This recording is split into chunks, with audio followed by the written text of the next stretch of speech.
Hey guys, a heads up for people that were asking me, because in the previous podcast I talked about the new page on my website that goes through guild prios and lists all the different all class loot prios for phase 3 bosses. And we formed a council of basically people from all the different class discords and different class representatives and such to make a fair and balanced loot prio sheet that guilds can use that isn't just like one streamer says, a rogue should get this or all paladin should get this or whatever it is. This is it's an all classes loot prio sheet that's actually worked on by all the classes instead of just like one streamer saying something. So I made a website and a page on my website that's finished now. It's all released. It's out in the open. And I'll just give you guys a quick tour before we start the podcast. All right. So the link will be in the description. But if you go to my website, tbcguides.gg, you see in the menu and down here on the main page as well, there's a Phase 3 loot prio cheat sheet for all classes. Basically on this page, you'll find a bunch of things. Two things in particular. First, you find a DPS physical item comparison. So this is where we did all the hard work and we simmed all the different DPS gains for the most contested physical DPS items, the DPS gain is versus second BIS. And when I say we, I say mostly these other guys. I made the website and I did the front end work. These guys did a lot of the simming work. So yeah, credits where credit is due for these guys. And yeah, so it's all nicely sorted. Cursed Vision numbers, Stormrage Signet ring numbers, Manners of the Betrayer numbers, with different armor values, and cleave versus no cleave scenarios, single target. Basically just really good information if you're a guild leader and you need this information. Then below that, I have the filtered version of the spreadsheet document that you may have seen other streamers have stolen and leaked in the past. Well, this is the official version that's finished up to date for now. I will try to keep this updated. You see I list here when I last updated it. So every week or two, I'll make sure I try to keep this updated. But you can see it's nice and filtered. You can filter it by boss if you want just shade of a karma loot. If you want to search for specific loot, you can search for loot here. You want to filter by class type. You can filter by class type. Raid type, you can filter that as well. But you can see here, it gives you a nice overview of what the prio suggested order is for different loots. If you click here on the plus symbol, it opens up. You can see any context notes for specific items, item stats as well. So this is all still a work in progress in that we're going to try to keep adding context notes where we need. So if there's like a super contested item that we think, okay, we really need to put context notes for why we recommend this prio, then we'll add that. So yeah, this will be a constantly updated thing. But I hope this helps all the guilds out there who are trying to get stuck with loot prio recommendations. And they want basically a guide that isn't just like one random streamer saying, oh, like, yeah, this class deserves the loot. And I have no idea why. I'm just saying that, right? We wanted just a fair and balanced loot prio that's kind of agreed upon and inputted by all the different classes. So yeah, I hope you guys enjoy this. And let's get into the podcast now. Welcome, folks, to episode 36 of Prepared, your weekly-ish TBC breakdown and general WoW breakdown lately these days. So how you guys doing? We're back.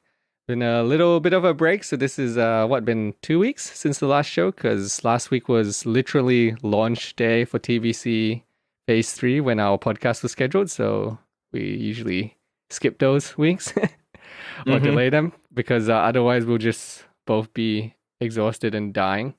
We try to do that, but yeah, so we're catching up. We got all the phase 3 launch stuff to catch up on. We got glaive talk. Zirene has a glaive. Everyone's got a glaive.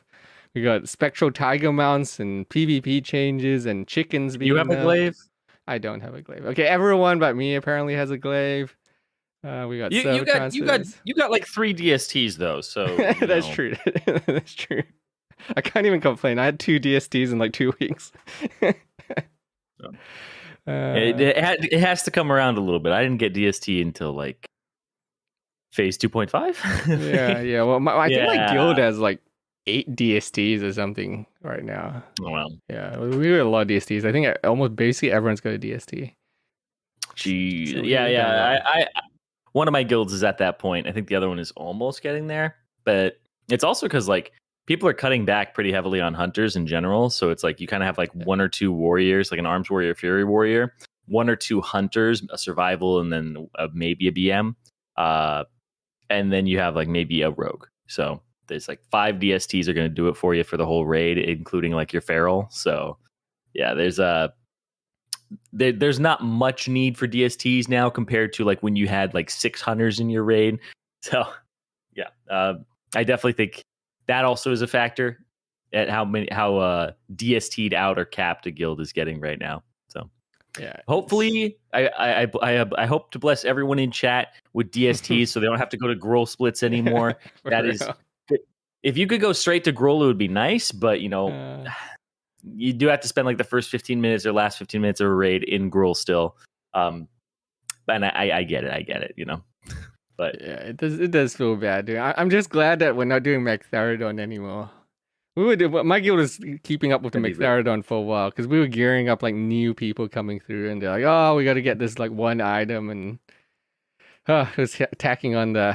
Well, I'm just glad we're not doing that anymore. But yeah, so how was your launch week? How was your super busy? How many tunes did you clear on? 3, 4. I cleared on my rogue. I cleared on my human paladin. I cleared on my blood elf female paladin. Oh no, sorry, my blood elf male paladin. And then I got to Illidan on my elemental shaman and spent like 5 hours wiping to Illidan in the GDKP and didn't kill him. Mostly because tank familiarity with phase 2 or the enrage. So yeah, there was a lot of like issues. It was one of those things where like you guys are getting close, and then there's that wipe where you guys get super close, and it like for some reason people just get unfocused. So people like are too close to him on pull. So you have a pull where like somebody gets meleeed and dies right away. And you're like, guys, like people are like slipping a little bit, you know, people are thinking about the last phase instead of the first 3. So yeah. Also our DPS was terrible, so we couldn't skip the demon phase. So that was another problem is people didn't know what the demon phase does. This wasn't the 10-hour range GDKP. Yes, it was. Here. Oh, okay. Yeah, I've been hearing rumors of this 10-hour range GDKP. Yeah, it was a disaster.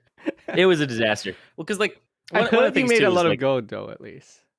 Yeah. You made everybody walked away with like 8K without Illidan being killed because we had to see the betrayer dropped and a few other things too. Also, we have a guy in there who I don't know or will speculate where this guy gets his gold. Right, I'll leave that to the people. Hey, Dalmau North. He's been farming a lot of Dalmau North runs. Yeah, he's doing a lot of jump runs too, you know. But actually, I'll tell you the story of the GDKP. At the start, we kill Rage Winterchill in Hyjal. And then we're like, our druid is offline. What the hell? He sends the other leader of the GDKP a screenshot of him being banned for 7 days. So he can't log in. He just got banned. And we're like, wait, we literally downed the first boss of Hyjal that you need for attunement for BT. So we can't like bring another person in for Hyjal and bring them to BT. So after the first boss dies, our resto druid just is gone. He got banned. Apparently it was for like AFKing BGs is what he's saying. So, you know, don't do it, guys. Don't do it as much as you wanna. Don't do it. Instead, do what Chanimal calls the Zirene, which is play 2 characters at once in the BG. And what is he calling the Zirene? Okay. Yeah, I jumped on his stream, and I was just lurking in chat, and he was talking about like AFKing and BGs. He's like, no, what you do is you do what Zirene does, and you bring 2 characters into the same BG, and you run your prot warrior to stables, and then you actually play your other character the whole time. and he's like, and nobody's gonna tell the prot warrior to go anywhere but stables. The prot warrior is gonna stay at stables, and if anybody like runs to stables, you pop shield wall, and then you call how many are there, and you just delay. And so I would do that every game. It's actually incredibly effective. And then you just play your other character for the entirety of it. And I can tell you guys, it's actually really nice to be able to see a lot of the BG on one monitor and then a lot on the other. Because I get to see out of my peripheral if somebody's like capping flag. So I'm actually not AFK. I'm just playing 2 characters in the same BG, which I don't think is against TOS at all. So that's how I was grinding honor. And I ground 80,000 honor on my warrior week 1 before they announced the PvP changes. So that's pretty sad. Yeah. Well, we'll get into that. The PvP changes, Jesus. Yeah, but to go on and finish about the GDKP, that was a really special GDKP because towards the end there, we just had like our rep paladin was DCing, so there's attempts where we're 24 manning it without kings, which is like a larger DPS increase than the rep paladin was bringing by himself anyway. So there's no way we're making the DPS check, and nobody knows what the shadow phase does. And I'm trying to explain it to people, but people be like, the shadow bolt he does on the warlock tank that explodes is so much larger than you think it is. Like everybody, like our main tank who's tanking Illidan, not the warlock tank, our main tank who's tanking Illidan died to the shadow bolt splash like twice, maybe one time, and then like other people just get obliterated by it, and it just like the pull is over at that point. Because it is just so much. It's not like Leotheris where he hits the guy and it's like a small radius. It's just like it actually takes up an immense amount. You need to put the warlock in like his own little corner and just have nobody else around him. And then if one of those like shadow beholder looking things like puts a beam on him, you have to kill it ASAP, right? You have to even like kill yourself to go get it. And that like people just aren't familiar with that phase at all, or even the spreading in that phase with the flame crash. So that was really rough. Even though we explained it, I think it was 18 attempts on Illidan to be exact, and all of them were wipes. How many on council? Council was not as bad. As soon as we changed the strategy for council, it was fine. A lot, like there were tiny things where like we were like pulling the mage into like the left side of the room, and I just think the better strat is to have your mage tank run up from the right side onto the platform and just start pumping the mage from there and not move him at all. Because it frees up the entire bottom half of the council fight, and the mage can start getting DPS right away instead of like spell steal, throw a like palm arcane blast or fireball, and then run into position. And then like other casters are trying to pump the mage or something at the same time. So yeah, it just allows him to build threat on it. Yeah, so I like that strat a lot more. I will tell you, Zirene, on council, you should also make sure that your rogue has maxed out their throwing skill if they are solo interrupting on that fight. Yeah, because then your guild gets very angry at you when you throw the bus and a heal gets through and you swear you did use your throw. Yeah, I can tell you from experience that I was on PTR and I was like, you know what, I'm just gonna stop every cast. I can do that. If I'm not gonna DPS and like do like blade flurry on like stacked mobs, I'm just gonna sit on this guy. I can wound. I mean, I can not wound poison. I can just, I could put on mind numbing poison. I can take care of this by myself, and then just have one magic interrupter with like the Ellie Shaman on focus. Yeah, I didn't have max weapon skill, so I was deadly throwing, and then it would miss, and I immediately, as soon as I saw the miss, I was like, open character panel, check my hit, check my gloves so I have the interrupt ones on, go to skill, and then be like, oh no. I only have like 230. Like I'm like, wait a second, because you didn't use throwing weapons in classic at all. Yeah, and like we've been using like bows and guns and such since then. Mm-hmm. And like it's not like you leveled it for PvP for most part. So yeah, it didn't matter in PvP either. So yeah, that was really funny to learn, and so I immediately after the PTR I went on live. Flew my rogue over to the banished mob in Shadow Moon Valley and just spent a long time throwing at him. So that was that's not fun. Also, I learned that every time you use your throwing weapon, you lose 1 durability per throw. So. That too. I went all the way to Dalmau North to the ghosts, and then I realized, oh wait, my throwing weapon's broken. I gotta go get another one. Yeah, you only get 100 throws, buddy. It's actually an ammo system. Yeah, just bring repair bots, Snow. Bring repair bots. Yeah. Oh, you can actually use for any rogues listening. You actually can use the bomb guy in Netherstorm. You can go like sit on a rock and throw at him. Oh yeah, Dr. Boom. Yeah, Dr. Boom. He works too. Dr. Boom. That's actually a really good one. But yeah, the launch week was interesting because you only had like one set of people really attuned. And then maybe if you got lucky, some people found pugs or extra raids here and there to get attuned. So if anyone was away, it really kind of hampered the raid for a lot of guilds. You could not have aways basically for your raid nights. My horde guild with my my horde female paladin, they had to run without me because they were doing a day 1 clear, and the rain run was actually our first clear was really good. I think we had like top kills for Hyjal until Archimond, because somebody just messed up Archimond really badly, and so we fell behind. And then from there, we were trying like speedrun tech we didn't even practice. So we're doing invis skips, and obviously invis skips are very fun when somebody's lagging behind. And then there was one where like that I was like, they were like, okay, we're gonna invis here, and I'm like, I don't have an invis pot. Like, I was told we aren't doing invis skips. Like, clearly told we are not doing invis skips. And so they hand me an invis pot, and then they all invis. I check my pot, and I'm like, it's on cooldown because I just used Iron Shield. So I'm like, guys, it's on cooldown. And like they're running through invis already, and I'm just like, I'm the prop paladin in the back going, fuck, like, I guess I'm just bringing invis pots to everything just in case now. So I put my Gnomish cloaking device on and rocket boots, and I was like, I'm going to wait 30 seconds, then I'm going to catch up with them. So they're fighting a pack without the prop paladin, so it's very hectic over there. I see people dying left and right, and they're barely holding on. And then 30 seconds later, I'm able to catch up. So it was a shit show. But our first kills were very, very fast and very good. I think we have some of those like top US kills for Rage, Anetheron, and Asgalore, as well as Khazragal. I think we're up there in like top 10 for US in terms of speed. But yeah, from there it fell apart. So we had a good start. Not enough PTR and not enough like actual practice. So, you know, people who rag on people for PTRing, it is actually good. I know that it's like Blizzard doesn't want you practicing. And in fact, some people are telling me like they really want Blizzard to not PTR Sunwell. Yeah. I mean, it'd be interesting to see what would happen if they did a no PTR. It'd just be really interesting.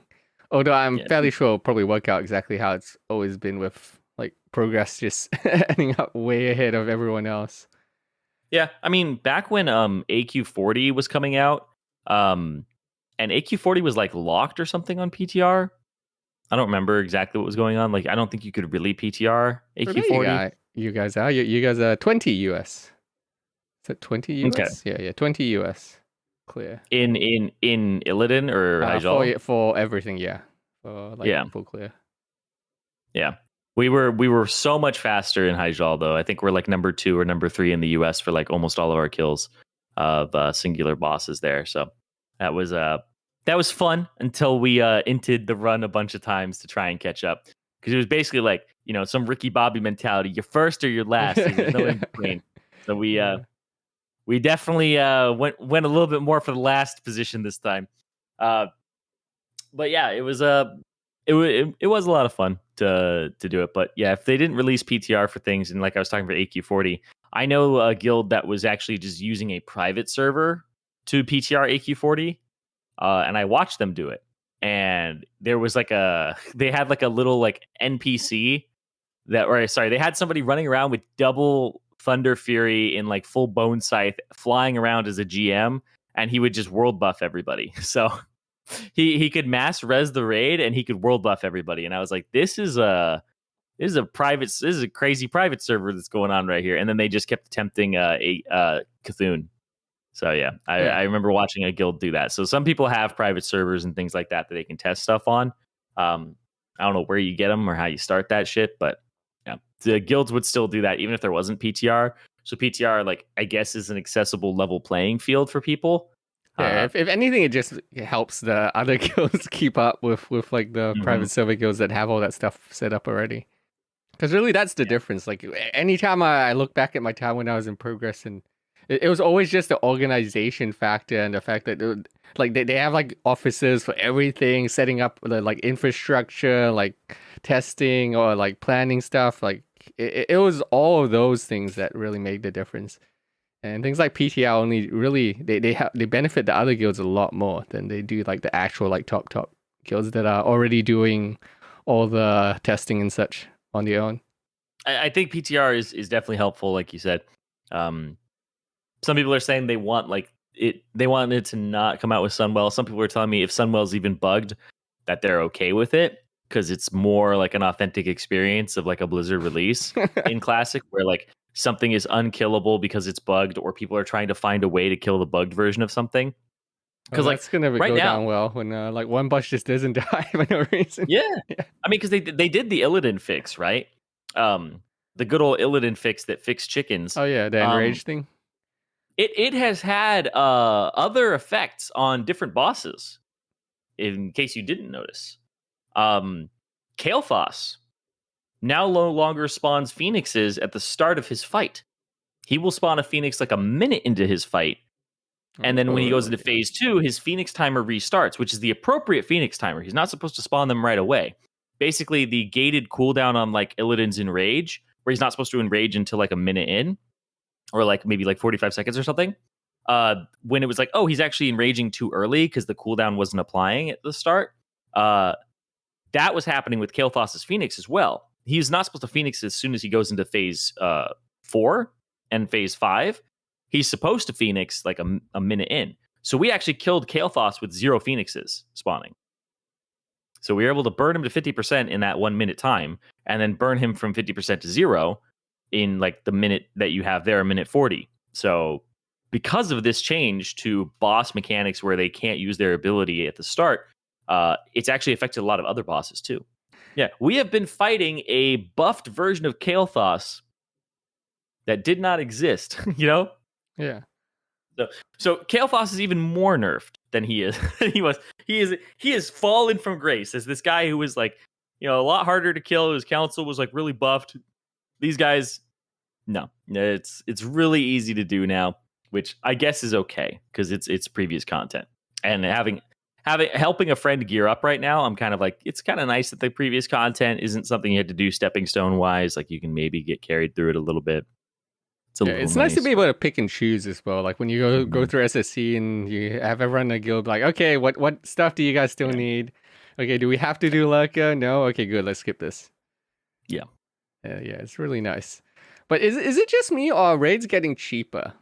Again, or is it getting cheaper to raid? It feels like it's getting cheaper to raid, because I swear I looked at my gold after this week's raids and I said, wait, did I like break even? I didn't lose gold for the first time in I don't know how long.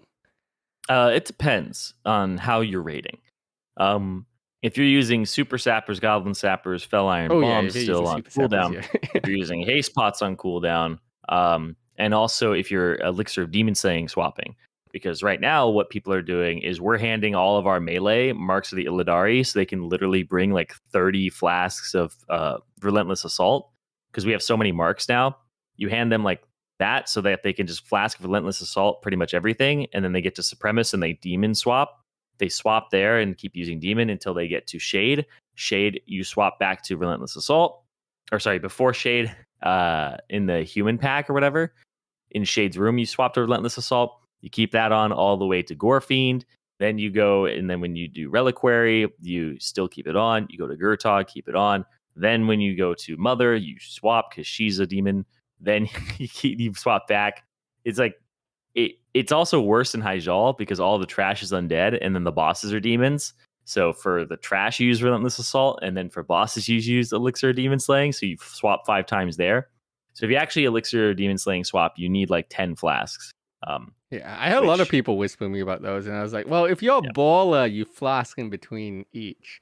If you're not a baller, then you can join the Major Agility Club with the rest of us who are not ballers. Well, you don't even need to be a baller because like marks of the Illidari are not getting really very used cheap. Yeah, they're getting very cheap. Yeah, they're not really used by a lot of classes in general. Because like healers don't use them because you use the double elixir. Hunters use Major Agility and then the MP5. Your tanks don't use the tank flask. They use Major Agility and Gift of Arthas. Or if you're a bear, you can use armor if you really want to, but you're getting armor cap now. I'd say Gift of Arthas better. If you're like a paladin, a prop paladin, you can use the Flask of Blinding Light for the spell power, or you can use Gift of Arthas and Arcane Elixir from Classic. So the only classes that really will use that are rogues, right? Rogues will use Relentless Assault and then Elixir swap. I think you'll do it as well as a shaman, as an enhancement shaman. As an elemental shaman, you'll use Blinding Light still. Mages use double elixir because of int, Dranic Wisdom, and stuff like that. So yeah, there's only a few classes that will actually use classes and specs that will actually use the flask for the market Illidari. So they're pretty free for melee. I've talked to some warriors and they're talking about like using mongoose because mongoose is technically better for them than major agility. So yeah, they're like mongoose and elixir swapping to demon slaying. But once you have a bunch of marks of the Illidari, because like I don't know if you guys have been doing it, but like I've been joining a bunch of trash farms for Hyjal. Yeah. I did not realize until my guild told me.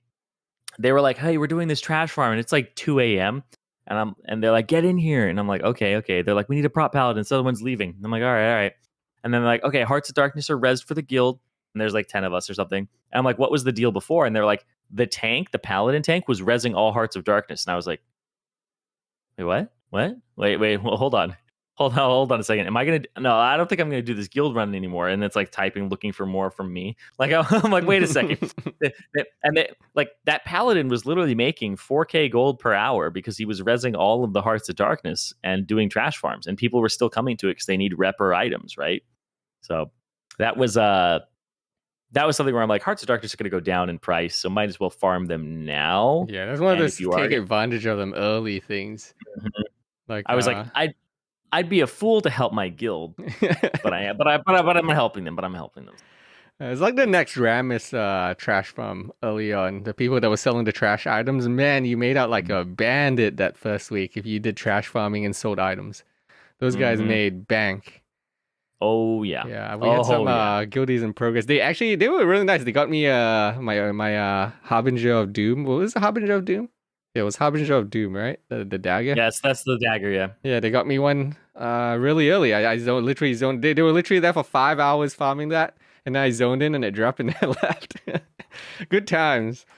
Good times. But yeah, they made so much money talking to those guys that did the trash farm in week 1. Oh yeah, because so many warriors wanted ghoul skin tunic and stuff, right? And there was like mages who wanted the fire ring. So yeah, there was definitely money to be made. And right now it's like patterns are like kind of lucrative, but the big thing is like people want some of those trash drops. Choker of Endless Nightmares, people want to bring their warriors. The mace, some people want to bring their shamans or their shadow priests. The thing is nothing really drops from trash for a healer, and the ring isn't particularly good for a healer. So getting a healer for those runs is a little hard if they have the boots. The boots are like the one thing that like you don't want to see them drop because then your healer will leave after he gets them. But yeah, so trash farms have been a little lucrative. So it's been an interesting phase 3 release week. All things considered. So I've been happy with P3 so far. I know that it's easy, and it's easier than P2 was. And I think for context, it was like within the first 2 days, there were like 918 Illidan kills, I think was the number. No, sorry, it's like 960 Illidan kills within the first 2 days. And then in phase 2, the number of Vaj kills to reach 960 took 18 days. Yeah. So it was like what happened in 2 days happened in 2.5 weeks in P2. So it is definitely easier. It's definitely not as difficult trash wise, even though the instances are a bit long. Or not Hyjal, but more BT long in terms of format. And there are more bosses.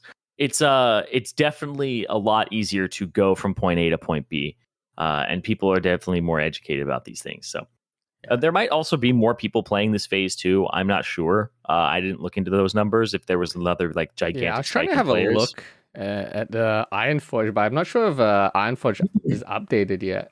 It's hard to actually see, but let me have a look. So if I used Firemaw, big spike for 1 week. This would have been the launch week if this is like starting from 26. Felina? Oh yeah, giant spike actually. Felina. Yeah. So big spike. Not like a massive one, but like yeah, big spike. Well, I mean, yeah. This is like people are transferring too, right? So. Yeah. This is including like people transferring, and these are like the most populated servers. So it's always hard to tell overall. Can you click the all selected realms at the top? So it did spike at least. So there was that spike. We'll see how that sustains. But man, look at that drop in between. When was this? That's release. This was TBC, right? This is release because there's nobody raiding in the first week. Yeah. Right. Because this is all off of like Warcraft logs and stuff.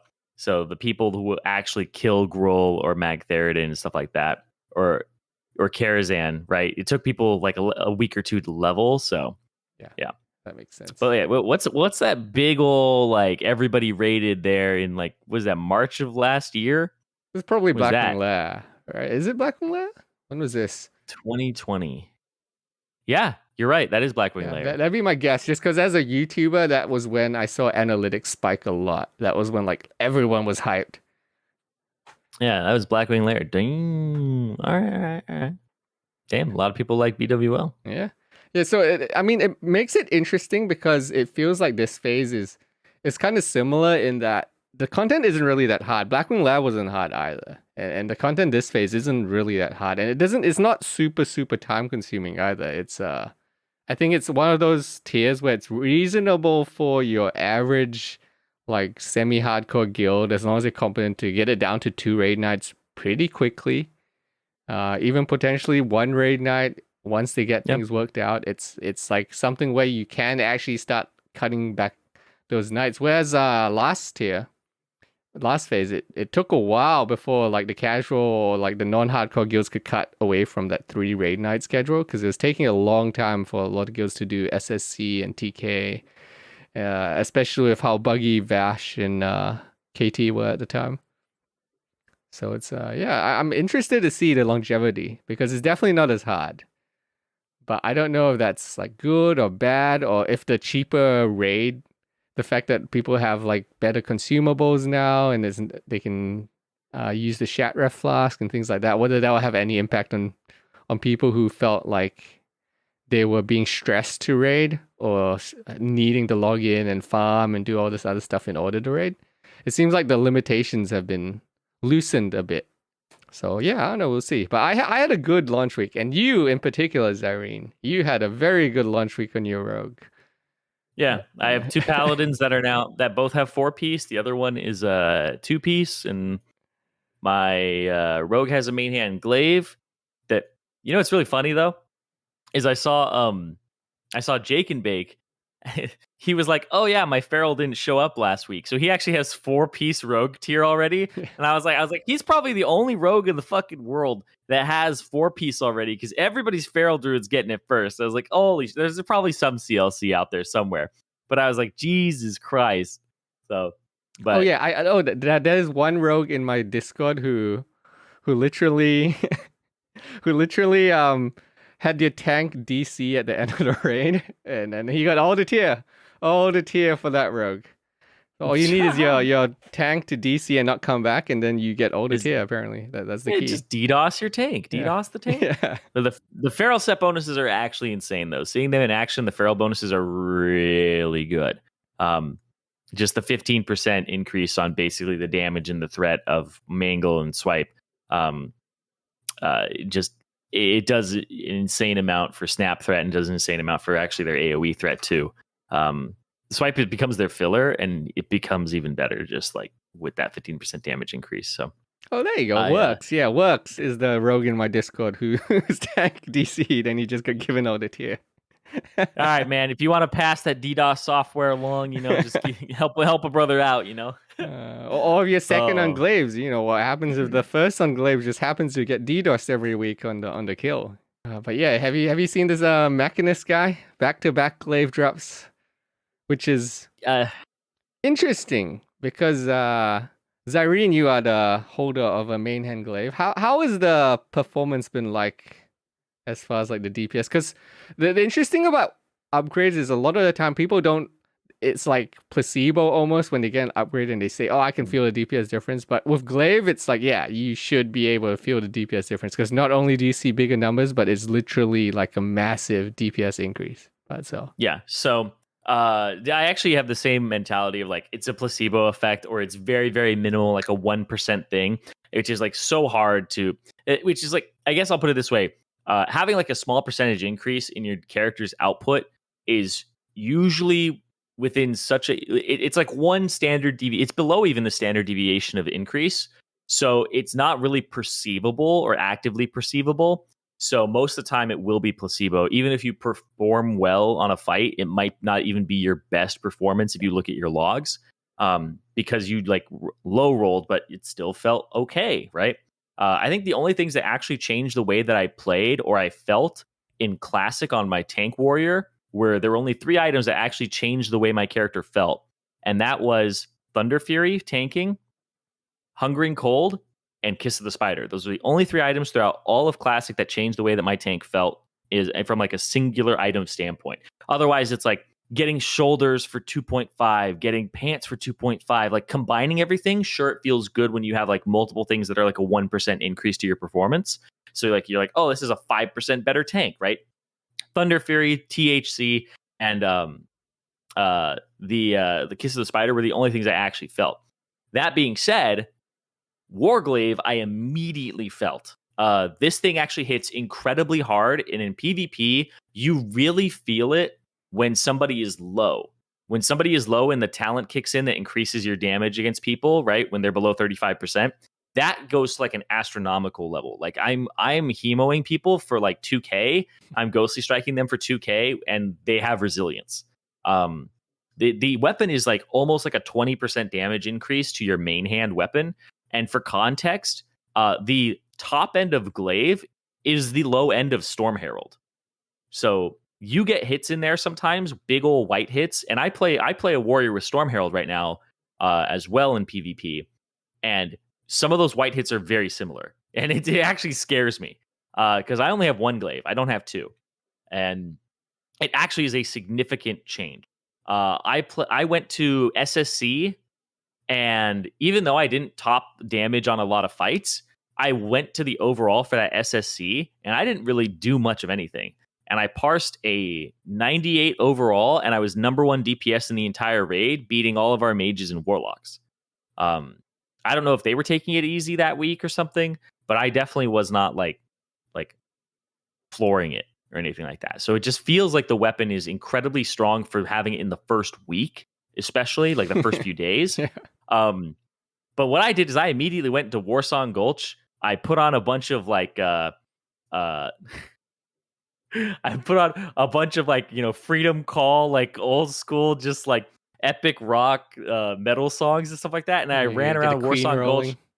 Yeah, with healers on me. And I played like a warrior. I stayed out of stealth, and I just ran at people in Warsong Gulch. And I played midfield, top damage almost every game. And it was really funny because the warrior in my group was like, imagine being the #1 like uptime class and still losing to a rogue. But I was just playing like a fucking warrior the entire time, which was really fun. I will say that this item is really fun.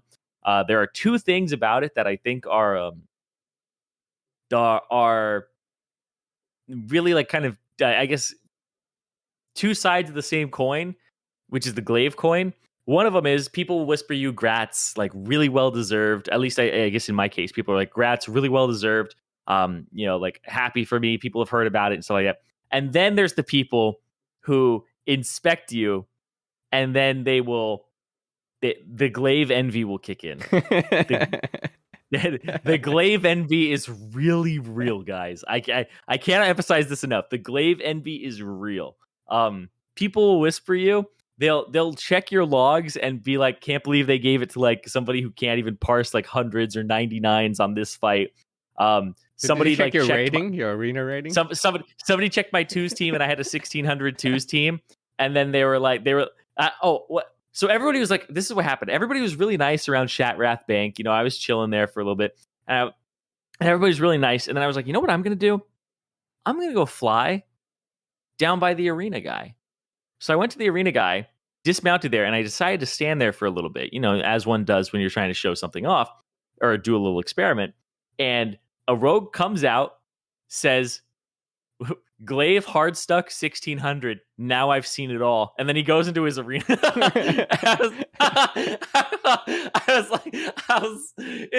That shit fucking cooked me, dude. I loved that. That made my day. I have to love the glaive envy that kicks in from people, because if I didn't love it, I would just not enjoy having glaives, because there are so many people who get really salty. But as soon as that happened, I was like, okay, you know what? maybe he is right. Maybe I should put a little more to use. So now I play with a disc priest in 2s, and I'm 2200. Oh yes, welcome already, to the club, Zirene. Welcome to the club. I was playing feral rogue, which is a lot of feral as soon as the opener doesn't go perfectly. Because like the feral is just zug kills, shreds people in the opener, and if you don't insta kill them, it's basically like 80% the feral. From there, you can do some control on the other person, but the feral has to do off target feral charges, has to do bashes, has to do cyclones, has to heal you if you're going to reset. It's like a lot on him, and getting the right cyclone, not getting interrupted, etc. It's a lot on the feral at that point. Yeah. Versus when you play a rogue priest, it's there's a lot of zug involved at times. As I quickly found out, because I have no idea what I'm doing with the comp. I don't play rogue healer. This is my first season playing rogue healer. I pretty much just play double DPS all the time. So I know double DPS really well. I went as high as like 2400 as double DPS, but I don't know rogue healer. But even not knowing any clue of any strategies of what I'm doing, I literally just zug at whoever the priest tells me is zug. And we get to like 1900 the first time, and I'm like, oh, okay, this comp is really forgiving. This isn't like rogue luck at all. I just zug at a target and we get rating. Yeah, that's exactly what happened with I basically when I ground all that honor, that 80k on my warrior, because I was playing prot, and I was like, I need 2 pieces of like vengeful gladiator for the ideal bis list that I have for PvE. So I'm just gonna PvP. So I ground out all that honor, got all the season stuff, got all the vindicator stuff, got a storm herald, swapped a blacksmithing, got storm herald, and then I started playing with Flow States, who's like an infernal gladiator or druid. I'm playing with his alliance druid, which is very undergeared, and he's teaching me a lot. And we're like 2200 in 2s already. And that made me go like, oh, playing like healer DPS is actually incredibly powerful. So I wanted to do it on my rogue. And disc rogue is like, the disc plays like a DPS a lot of the times too. They like, do a lot of damage. Like they do, they double dot and then just like start mind blasting them and such, and they do so much damage. There are games where he out DPSs me with my glaive, like hands down. Like when somebody's sitting him and his reflective shield is just like trucking them, and he's got Shadow Word Pain on, and then he can get like an actual like mind blast and stuff. It's actually pretty good, but there is a lot of onus on you to do the right combo with like off target cheap shot gouge kidney. Like there's a lot of times where he's like when we finally confirm like a fear on a druid or something. Like we're killing a warrior and warrior druid, and then he fears the druid, and then the druid trinkets that, and I blind him and then sap him or something. Then it's like a kill. But if the druid doesn't trinket it, and then I blind the druid and he trinkets that, then I vanish, cheap shot, gouge, kidney shot, and then I go back on the warrior. But he's DPSing the warrior the whole time I'm CCing the druid. He's like trying to 1v1 the warrior down.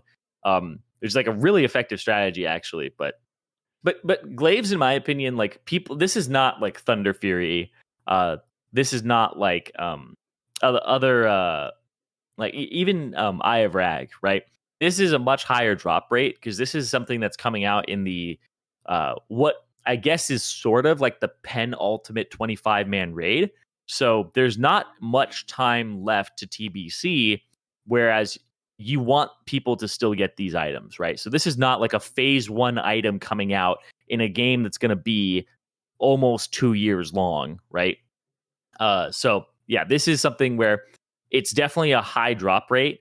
I would not be surprised if I see a bunch, like basically I think almost every raid team should see a pair of glaives before Sunwell. Some will see 2, some will see 0, but on average, I think it should end up being 1, like you should have at least 1, even if it's like a 5% drop chance per glaive, right? That means after 20 weeks, you should expect to have 1 glaive, right? Which is about the time that they've been doing phases of like 18 weeks, etc.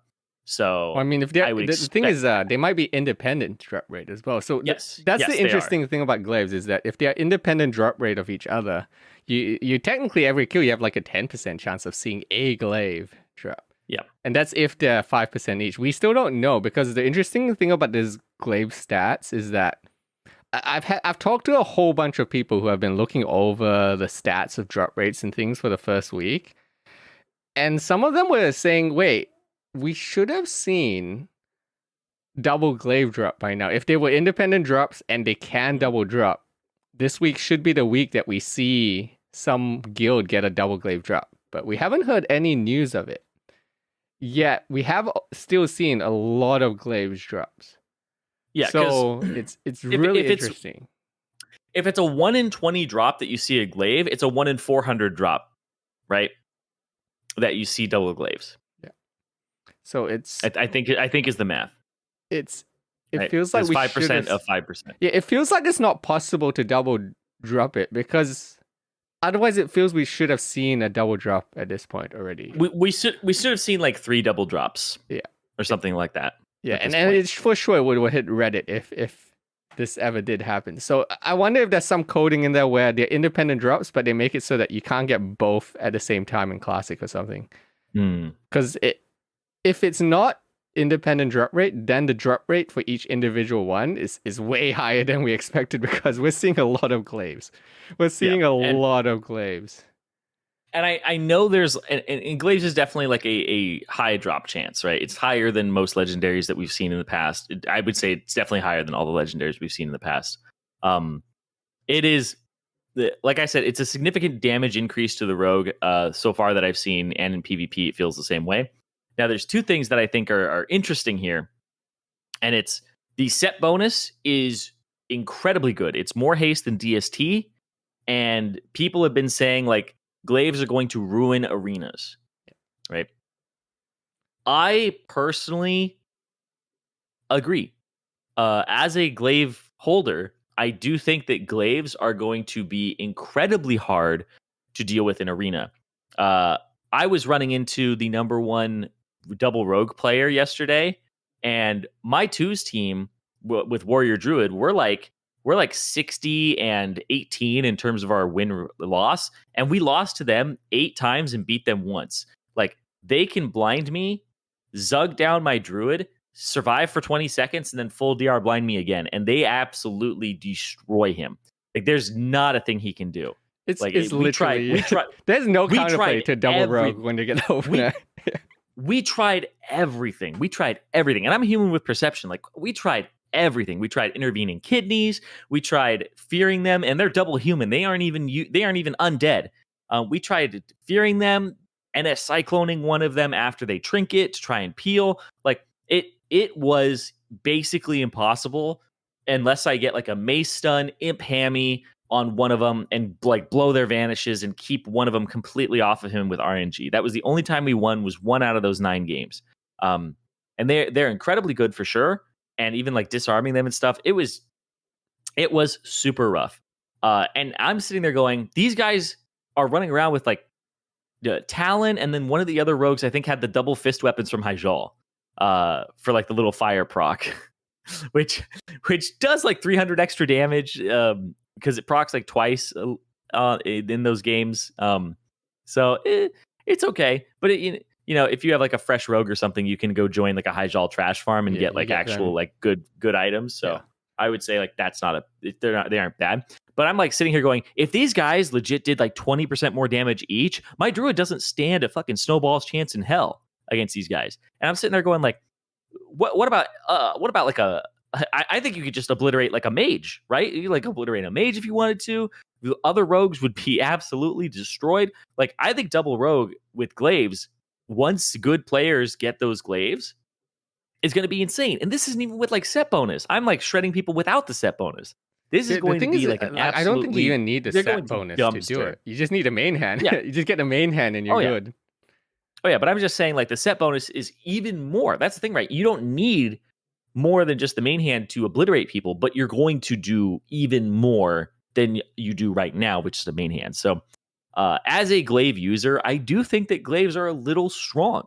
A little too strong. Maybe it's because right now it's just way ahead of the curve, because ultimately glaives are a Sunwell endgame item in this phase, and it's the first week of this phase. So we're practically still in phase 2 in terms of PvP items. People don't have, arena gear. They don't have all their season 3 stuff, right?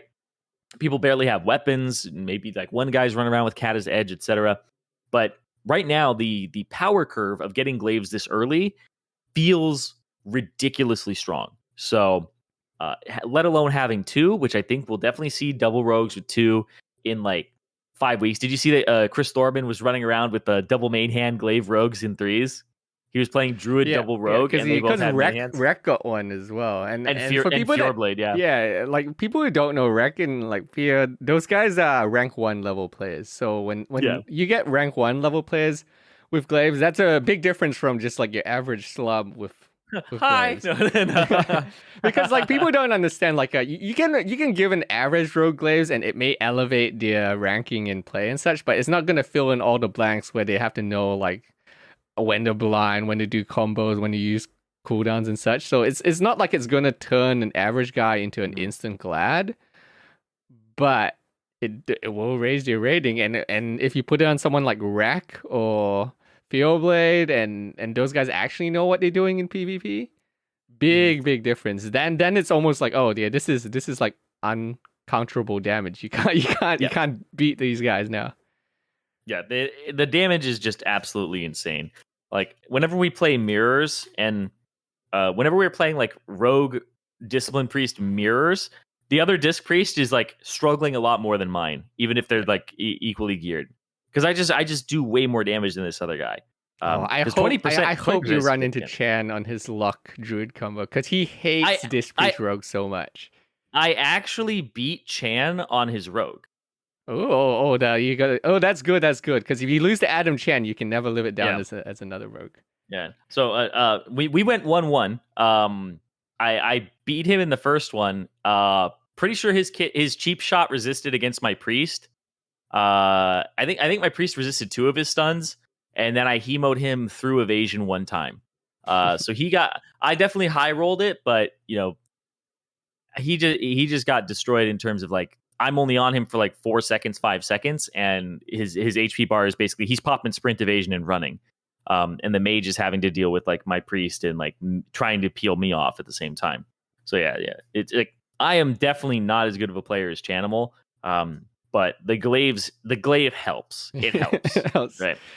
I'll say the glaive does not hurt me. In terms of fighting a rank 1 player. So the reason people are like, or reason it's so impactful for rogues, for people that don't understand, is that a lot of rogues they get DPS burst periods. Like a lot of times in arena you're playing through like your kidney shot window.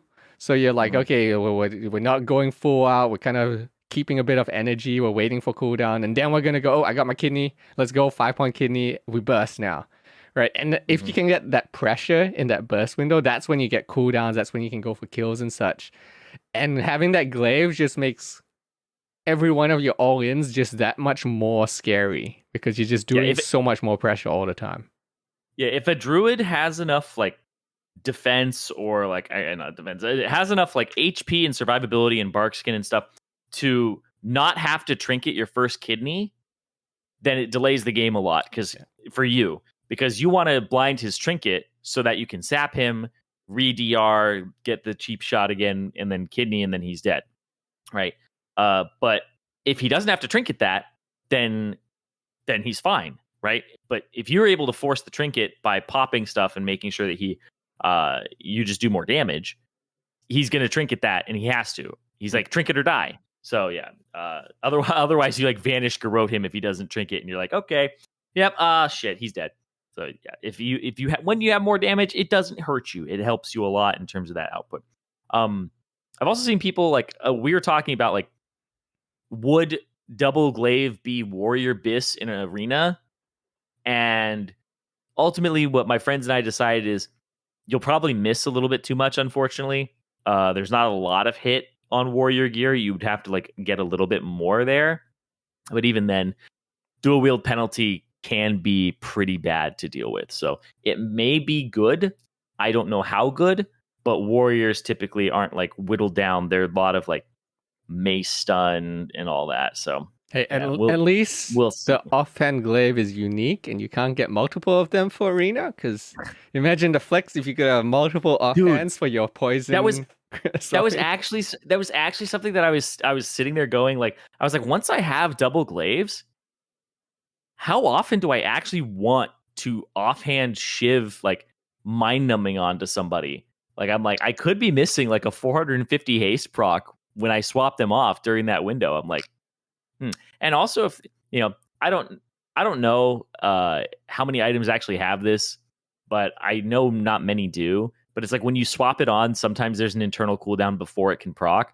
So if glaives have something like that, shiving might be a little meh.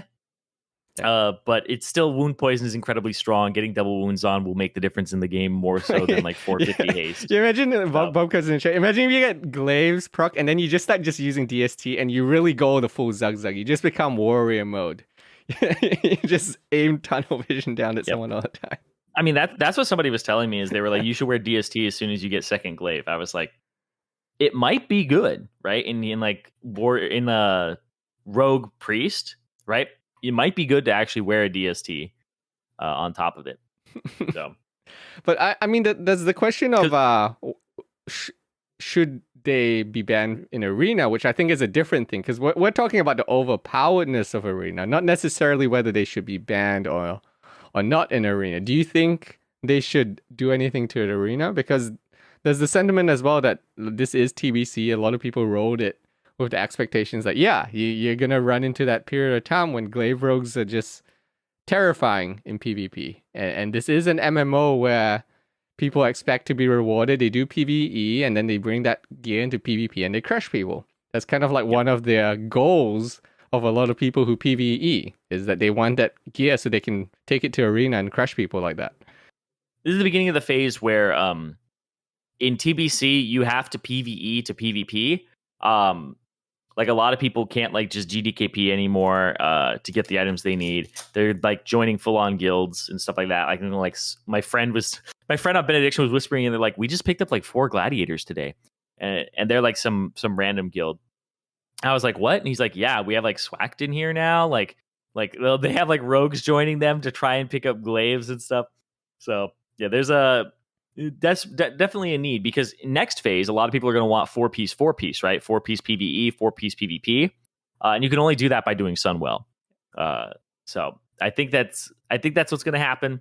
Is a lot of PvPers are going to have to see themselves invest in PvE a little bit more, or they just bribe fellow friends who happen to run guilds. Bobka, welcome, to give them a little bit of a raid loot at some point. But one thing I do want to say is I personally do think that they should be banned. I know it's probably a controversial take. I know it's something that people experienced back in the day. Maybe this is an extreme reaction from me because of the fact that like I have it so early in the phase. Maybe it's not so bad in like the middle of the phase or the end of the phase, especially because this arena season will go all the way through Zulaman. And I know it'll like ruin a bunch of like rogues days and stuff. And also it would also make another argument for the warriors to get it over the rogues, because the rogues can't even use them in arena anymore. Zirene really campaigning for the hate of all rogues out there with his constant ragging on the rogues and now wanting them banned in arena. What can I say? You hate most in others what you dislike in yourself, and I play rogues. So the viewer count just started dropping. Yeah, but then all the warriors come in and they're like, "Yeah, that's true. We gain warriors, but we gain the warriors, so our view count goes up. Here's the thing: there are more warrior players than there are rogue players. Snow, you've just been appealing to the wrong demographic. Tetsu knows this. Like he's been doing this for years. No. But to be honest, like I think right now my expectation or my experience is they are too strong for arena. But I don't know if it would be a knee-jerk reaction to ban them. But I lean towards that right now. But I do think that I am probably going to change my opinion in a few weeks. Knowing me and how this goes, I think I'll be like, oh, it's actually not that bad. But I just haven't experienced the 2 set yet. I think the 2 set is really going to push me over the edge towards like, hey, this should be banned in arena. Because MQG got banned because it was like really hard to react to, right? And then Skull of Gul'dan is going to come into play, and people are going to have Mantle of Nimble Thought, the Bracers of Nimble Thought. People are going to have around the same haste. So MQG would be like not even as big of a deal anymore. And in fact, people would run Skull of Gul'dan over MQG. So the reasoning for banning MQG, I think, was kind of like, hey, it's a classic item. People don't want to run classic shit or anything like that. And I get the engineering one. I think the engineering one, the skull was actually a good one too. But I do think that they should be banned for now because they're really powerful. But like I said, that might just be me being affected by the power curve of everybody's kind of in phase 2 stuff still. Maybe that will change. I will have to get back to you in like a week or two about it. Yeah. But a week or two about it when I have my offhand. No, I don't know when God. Yeah, that's the thing. We're seeing a lot of glaives, but we don't know how long it's going to take for people to get like the right combination to drop and such. Like I swear to God, what's going to happen is glaive is going to drop. They look exactly the same. They have the same name. You have to mouse over it and check if it's the main hand or offhand. And I'm going to be so excited and then so let down. But then I'll be excited again for the warrior in my raid. So I gotta be like, oh my God, oh my God, grats. Well, I mean, PvP at the end of this phase is going to be interesting as well because it will be. Because it's the longest season. They haven't done anything about the 3K cap problem thing either, which just means like, man, you're gonna have a lot of if you get glad in 2s this season, if they don't fix this 3K cap, you're gonna do it against rank 1 level players basically. So it'll be like an actual impressive accomplishment if you get glad in 2 vs 2, because of the level of gameplay you're gonna have to put up. Like you're literally gonna have to be competing against rank 1s to get that glad probably, unless they fix this 3K MMR cap thing. Yeah. The other thing that I wanted to say was recommended item to ban in arena before it becomes a problem. Peasant collar. People are pre-popping peasant collar and then swapping it off in the starting area. So in 5s, you can just have people swarm you with nameplates. So you can do that? I didn't know you could do that. Yeah.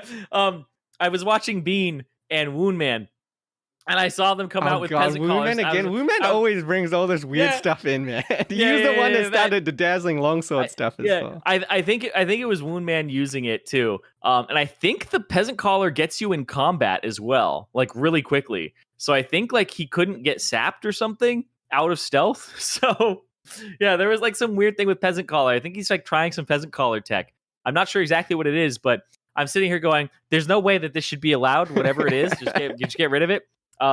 Because I can tell you, dude, there's going to be a pet circus at some point. Like somebody's going to be like, I have the Ani book, I have the peasant collar, and then somebody's going to get like the gnome trinket from the voodoo gnomes from Zolomon. They're going to pop all that stuff, swap their trinkets back on, and just be like, yep, here we go. And then you just come out with like a skeleton, 3 gnomes, 3 peasants, like, and then everybody in your 5s does that. So there's 20.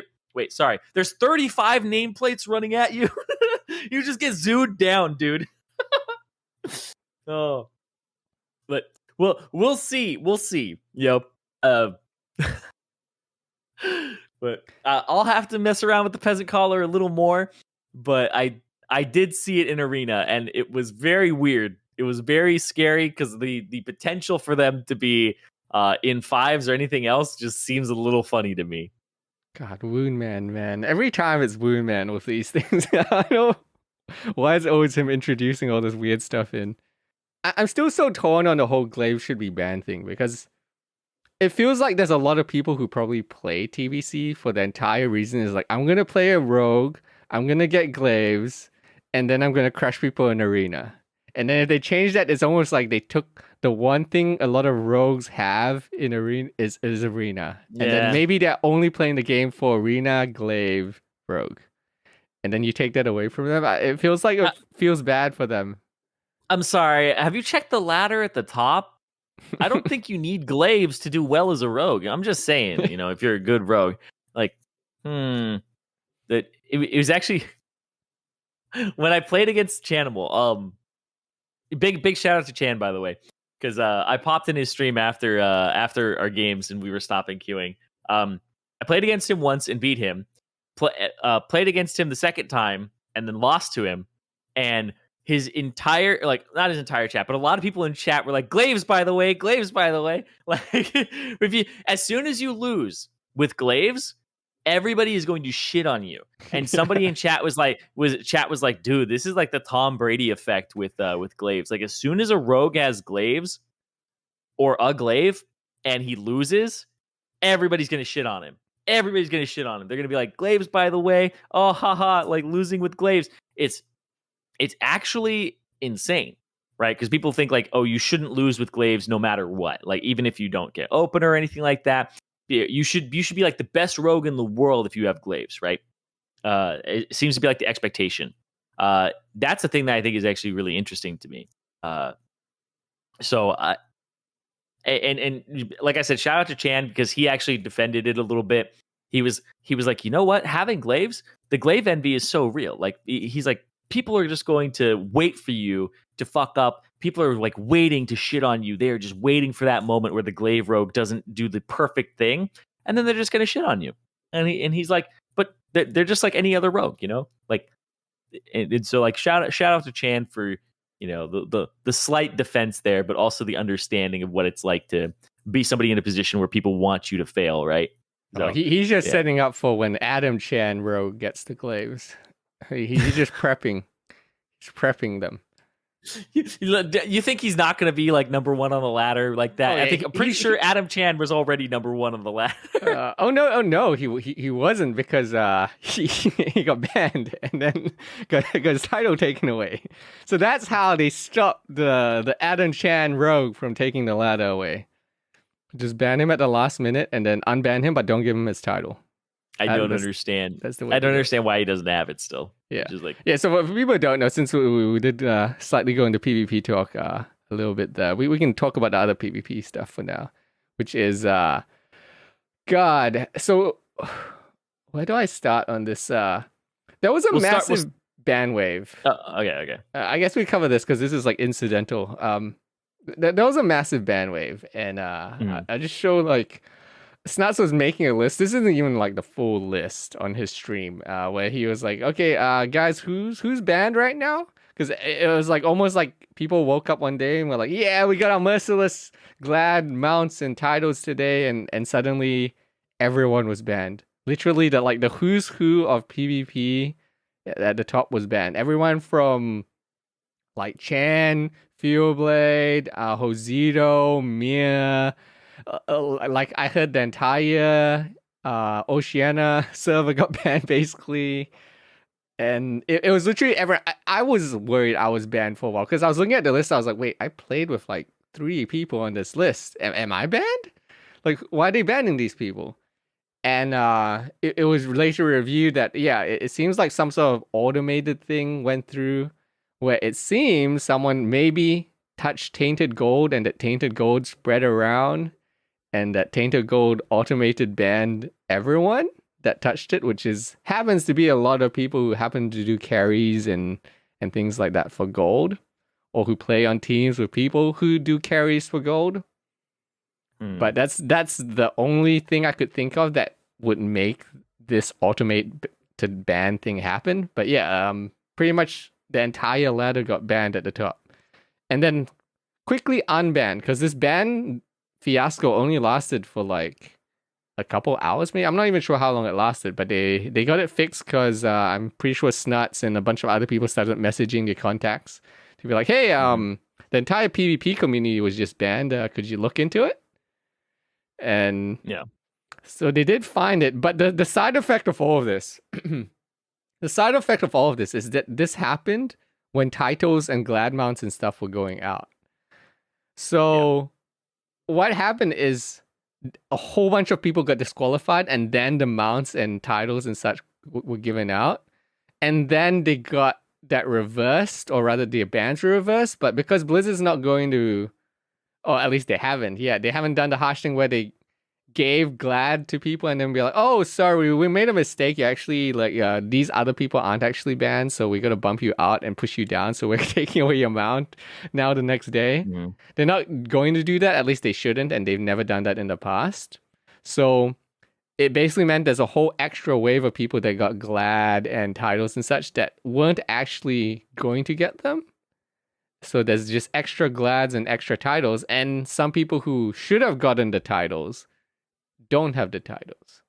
I know Chan in particular got his title taken away, and then he got it given back. He woke up another day and got it given back, and then he woke up again and it was gone. So I don't think he knows what's going on with his title. No communication. I don't think. I don't think they know either what's going on with his title. But I can tell you, my friend is in shambles because he was at cutoff, or he was like 5 points below cutoff, and decided to play and lost like 80 points because like he was at like 2870 or something like that. I don't remember exactly what his twos was, but then he played and lost like 80 points because he was like, "This is going to go up to 2900. I know it." So he like went up, like tried to play and lost that last day. And they lost like 80 points. And he's like, "This is unrecoverable." And then they just gave up. He's like, "Fuck it. I guess I'm not getting glad." If he had just not played, and I remember like when we looked at it, the cutoff went below what his rating was. So if he just didn't play that day, he would have gotten title and mount. Yeah. So yeah. I know a few people that were actually out of cutoff. There are a few people that were out of cutoff in EU that got glad because of the bans. The last minute bans got them the glad. Yep. So yeah, there was a fiasco of that, and then to this day we still don't know what happened with the titles that may be gone forever. Who really knows? I think they're waiting in petitions, I guess. I mean, if you really, in my opinion, if you really like, there's going to be someone out there who may want to abuse this next season.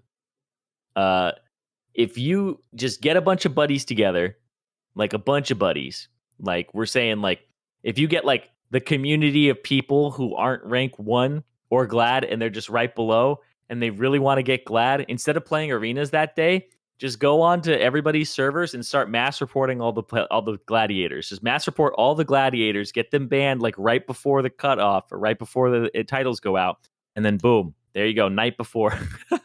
The Monday where everyone's just getting destroyed. Yeah, so. I'm more surprised we haven't seen more people get abused with the gold stuff. Like, I'm more surprised we haven't seen people being like, "Oh, these guys, let's mail them 10k gold from a suspect source," and then boom, they're banned for 2 weeks on like the last week of the season, because that's easily doable. I've told this story before where like I actually got banned on my Horde Shaman because I got sent gold from someone. I was doing a retail boost for PvP for RBGs, and somebody told me that because I don't care about retail as much. They told me they could get me Fairlina gold on Horde side, and I was like, "Oh, okay, that's cool, sweet. I'd rather take that as payment." And then my Horde character got banned, and I was like, "Wait, what the fuck happened?" So when I talked to the GM and messaged them back, they said that I basically had gotten black gold, tainted gold that had been marked. So basically, like for you guys who don't know, basically any gold that's been botted, or they find out gold that's been botted, or when they ban a bot, they track all the gold that like went out of that account and where it goes, and they mark it, and then it's where does it like go from there. So they find the people who make the gold, or if an account gets stolen, let's say your account gets compromised, somebody transfers all the gold off of it. As soon as you report your account stolen, boom, they check where that gold went. They find out who like got it. They find out where it's going. They check all the people it's bounced between, etc. So basically, I got gold sent to me from someone, and I was like, afterwards, I talked to the guy, and I was like, "Where did you like? Did you like give me gold? Like, how much gold did you like end up sending?" He's like, "Oh, he's like, "I bought you gold off a website," and I was like, "Are you fucking kidding me?" The guy gave me like I think it was like 5K or 6K off a website sent to me, mailed to me, and I got banned for it. And I was like, wait, how does this work? Like, how does this work exactly? Because you could just get somebody banned by buying them gold off a website if you buy like enough. Yeah, so, and gold's not even expensive from what I've heard. It's like people have told me that it's like $10 a K or something. I don't know if it still is. People have said that it's like $10 a K, or like maybe it spiked right now. I haven't checked recently with TBC and such, but yeah, my friend told me yesterday because they were like, "Oh man, I just transferred. I could only transfer 5K. I'm gonna have to swipe." And I was like, "What are you talking about?" And they're like, "I'm gonna have to go to G2G." And I'm like, Okay. And they're like, whoa, gold. They're like, whoa, gold on benediction is so much more expensive. I'm like, what are you talking about? They're like, it's 14 gold. It's $14 per 10 per 1,000 here. And I was like, what? And they're like, yeah, my old server's like $11. So I think the bigger servers actually cost more. I don't know why, but there's more gold and fluctuation. So I don't know. But yeah, but it's not that expensive. Yeah, you could spend $100 and get Adam Chan banned right before. No, no. Oh God, he's gonna blame me if that happens. No, it's because of the fact that you people don't like Blizzard cannot check for the most part who is buying the gold, right? So like if I buy Snow 10,000 gold, Blizzard doesn't have access to G2G's backend and know the credit card or the name or whoever bought the gold for Snow. All they know is 10,000 gold is showing up in Snow's mailbox. So like he's gonna get banned. Yeah, you're gonna get banned. So see you, Snow. Yeah, for 2 weeks as well with the extended bans. 2 weeks. Is it now? Yeah. Dang. 2 weeks for a gold ban. Dude. Ooh. Because as a lot of people found out in both Season of Mastery and the lead up to Phase 3 launch, a lot of people got banned for buying gold for 2 weeks. And our guild literally had to send a message like, guys, if you need gold, for the love of God, just borrow it from someone in the guild. Do not get banned just before Phase 3 launches. Mm-hmm. Because it will screw everyone over. So everyone had to be like, okay, no one buy gold, at least for 2 weeks. But yeah, it's pretty crazy. I'm surprised that hasn't caught on, but I guess maybe people that play WoW they don't want to spend the money or something, or they're not that much of an asshole, because I feel like in other games this might be a problem. Or maybe it just hasn't caught on yet. I don't know, but I'm surprised it hasn't become more of a problem. But yeah, with the whole PvP stuff, we should really talk about the PvP changes, because these are big PvP changes.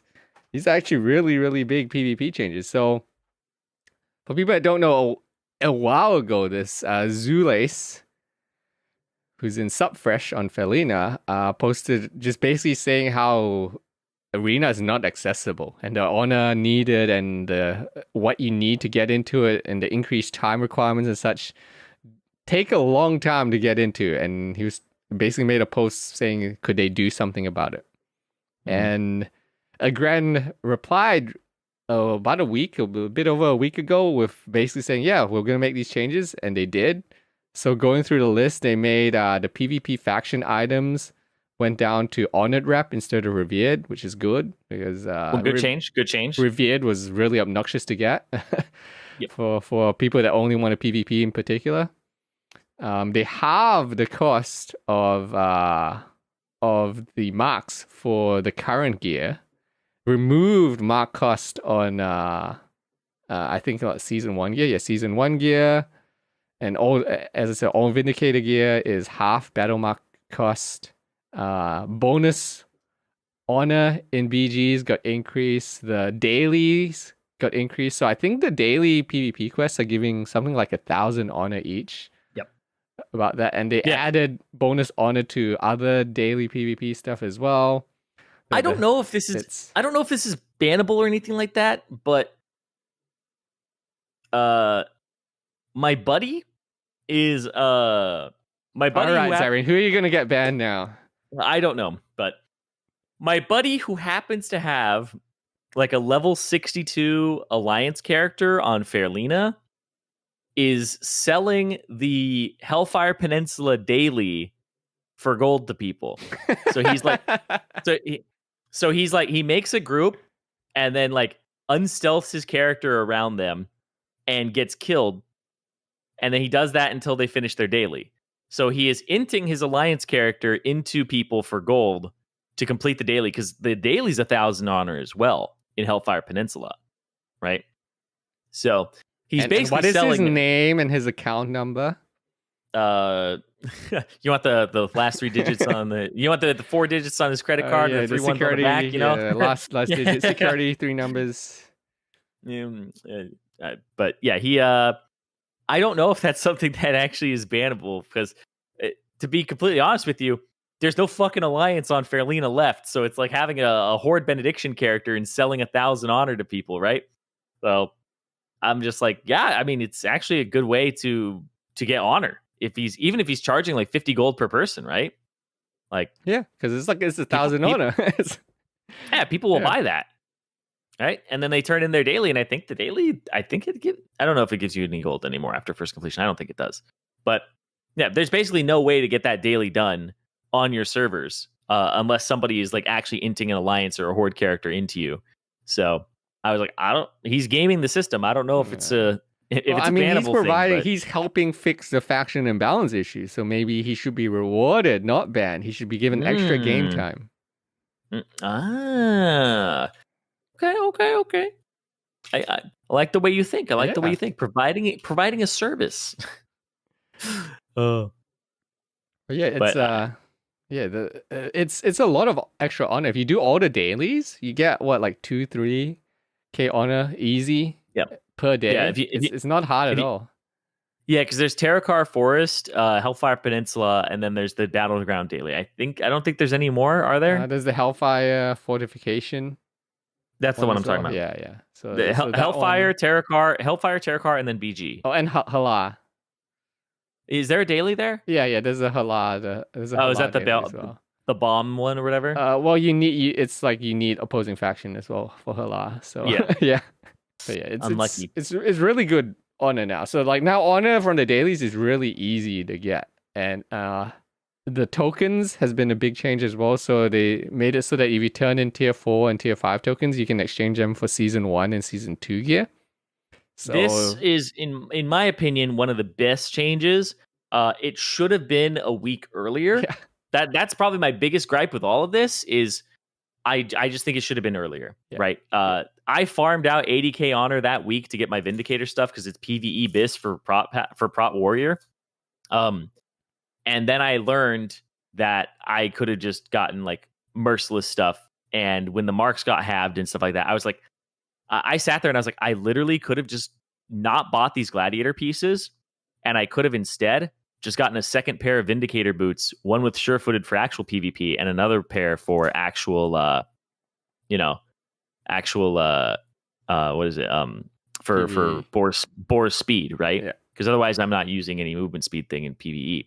But it was really funny because the guy who does as soon as that change happened, the guy who does Master Looter immediately went to item restore and restored all of the pieces for his class that had been deleted from his bags. And I was like, he's like, I deserve this. He's like, I deserve full merciless. And we're like, what the fuck, dude? He's like, I walk around raid and check everybody for loot, and I can't use as many consumables, but I have my bags full of shit from the raid. Okay, I deserve this.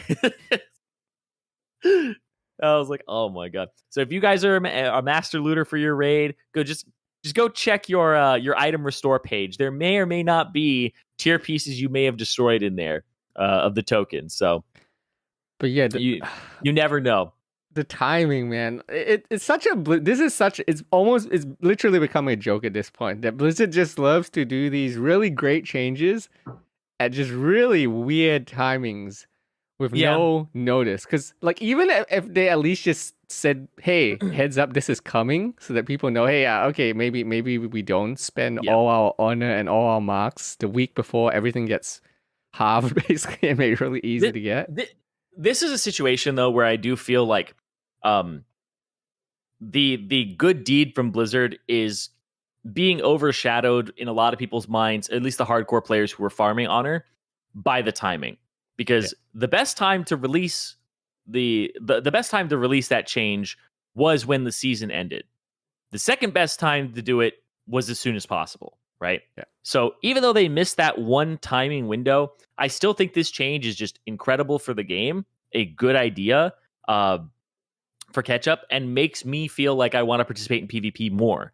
I have not PvP'd on my prop warrior in all 3 seasons. This is the first one I'm actually PvPing, and I enjoy it because I don't feel like I'm super far behind on gear. I don't feel like honor is useless for me at the start to get the gladiator gear, right? So PvPing on my alts is now a very viable thing, especially if I didn't PvP previously. Because a lot of times I feel like I didn't PvP season 1, I'm screwed. I'm behind. I didn't PvP season 2. My helm doesn't have hit on it. I'm screwed, right? That feeling is not there anymore. And I cannot thank them enough for this change. This is probably one of the best changes in TBC so far. And I think it's absolutely necessary. And I do like that they kind of actually mentioned exactly what I talked about from my friend who works at Blizzard, who told me about why they like didn't change things or why they do adjust things, which was back in the day, PvP and PvE, the rate at which you got your items was supposed to be the same, right? So it took you like 3 weeks of good PvP to get your PvP weapon. It took you like 3 weeks of wiping on Illidan and Mother to get a weapon, right? So the rate of which you were supposed to get PvP and PvE items was supposed to be similar, but everybody is clearing BT on day 1 now, right? Whereas before it was like month before you could kill Illidan or month before you could do anything else, right? So I actually I'm glad that they put that in there too, because it makes me feel like, okay, they are explaining why, right? Because it was explained to me by my friend, and I was like, oh, this makes actually perfect sense of why the items it's outdated, like honor costs and stuff like that. Why it takes so long. Like, it takes a week of BGing to get boots. And you're like, this sucks.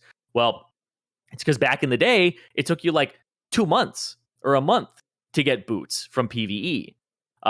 Because you think about now, it's like you just had to wait for Shadow Prowler to drop. But back then, you had to even be able in a guild that could kill all of Mount Hyjal into almost all of BT. So that took wipes and time and stuff like that. So making those things similar in terms of progression, because people progress faster now, it's right to change honor, and it's right to change the way at which you acquire PvP gear. So I actually can't say enough about that, right? Yeah. So yeah, I don't know a single PvPer who dislikes this change. Like the only complaining has been obviously just the timing and lack of notice about this stuff. But I as far as I know, everyone loves it. Everyone thinks like they should do more stuff like this. This is great because it really does. The problem Blizzard has always had is accessibility. It just, the game is not accessible to people wanting to catch up, and PvP in particular has always struggled with this because it came in like TBC was not in the period of time when they were trying to, or they were fully fleshed out and knew how to run a PvP system with a PvE system at the same time, and with like the grinding and such. A lot of this was the first time it had really been done because WoW was one of the first like wide scale MMOs. So a lot of this stuff needs to be modernized, and this seems to be like a really good change as far as just modernizing the system a lot more.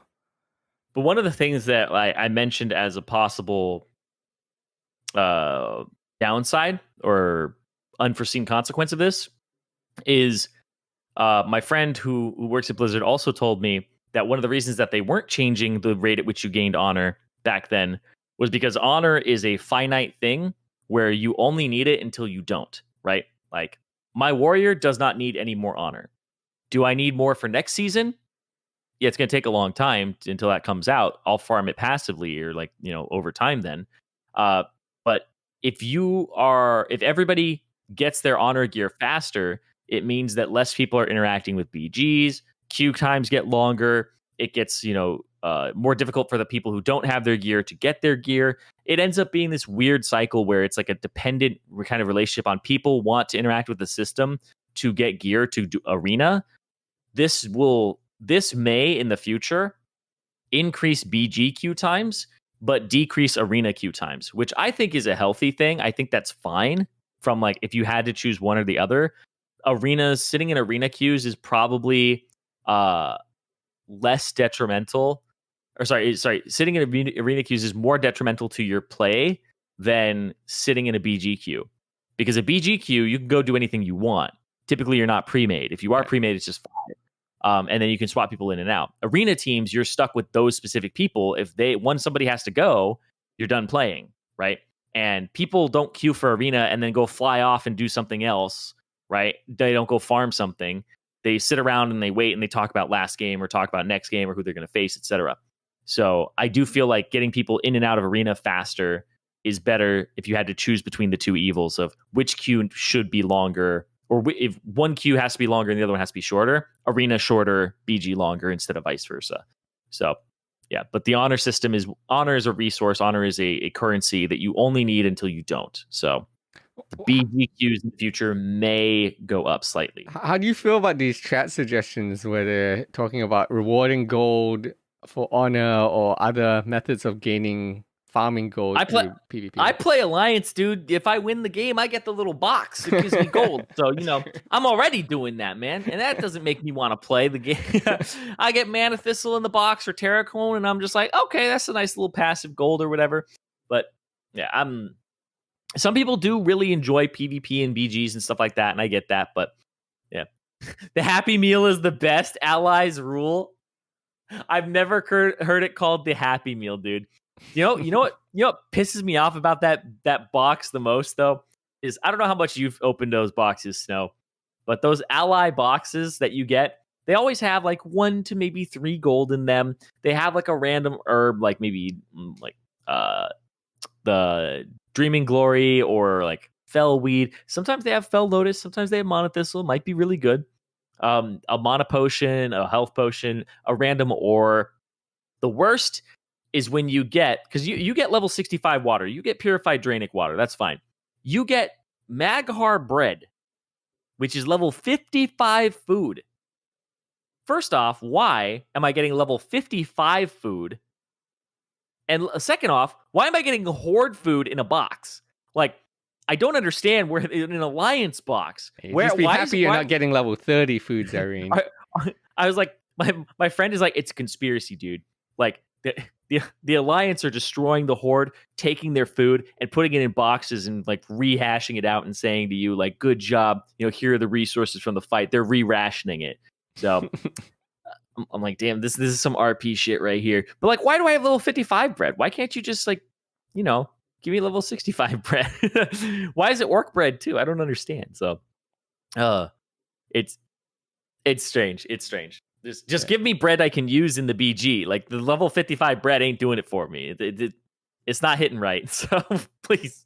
Yeah, I don't know about how much they would give, right? In terms of how much they should give or how much honor should give in terms of like making it a currency for something else, right? Like if honor was a way to farm gold, that's an interesting take. Let's just imagine a world, Snow. Let's just imagine like thought experiment really quickly. Imagine a world where you could convert honor into gold. All right. Does this increase the number of bots in PvP? AFKs? Does this make people actually try harder? Does this make pre-mades go like tell you in the pre-made like spam how much gold per hour they're getting? Oh, that is an interesting world actually. Eye of the Storm pre-made 100 gold per hour, 200 gold per hour, right? Like, what does this world look like? There would be a lot more raging in BGs.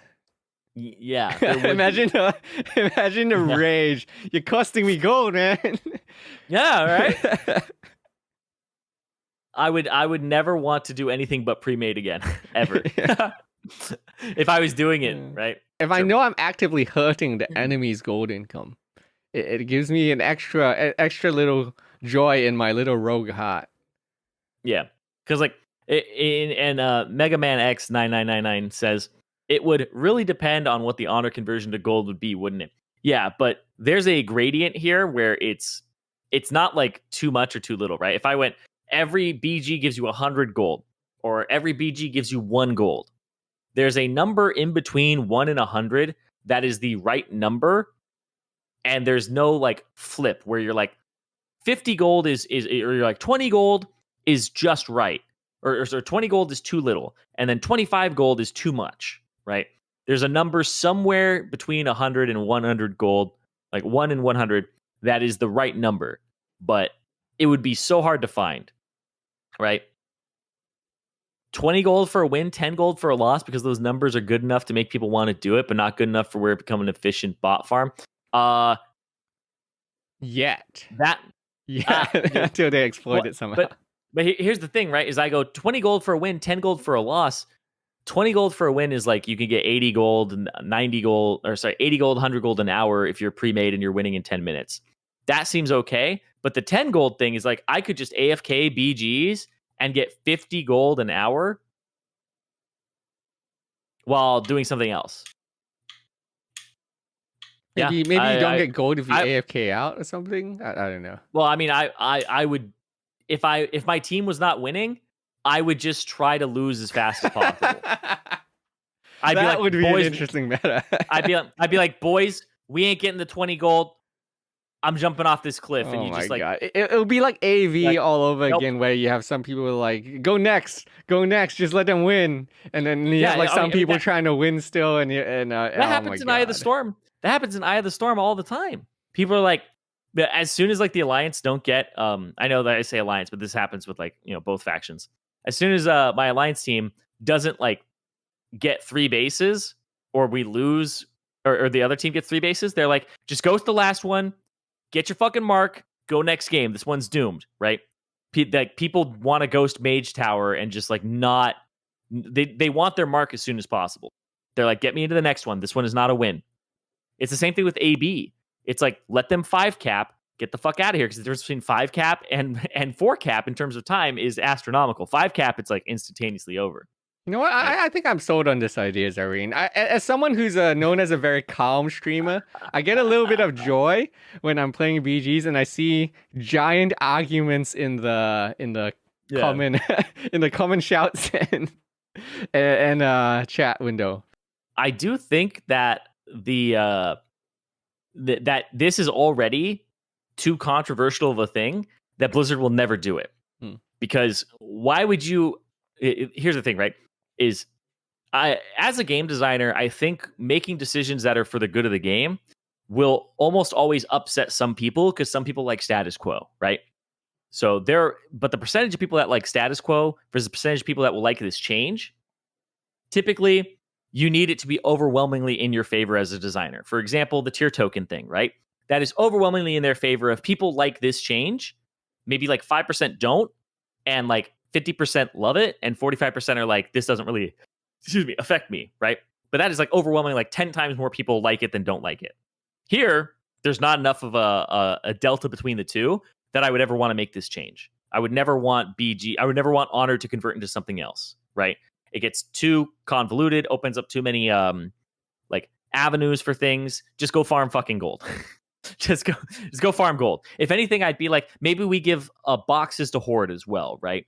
Because like the boxes are a weird thing where it was like incentivizing Alliance to queue up more, but nobody queues because they get boxes, right?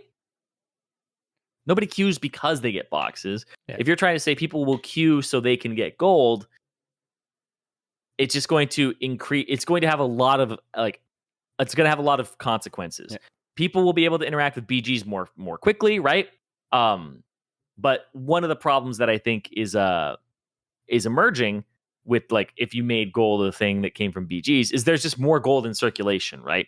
Because the way gold works is there's not many gold sinks in the game.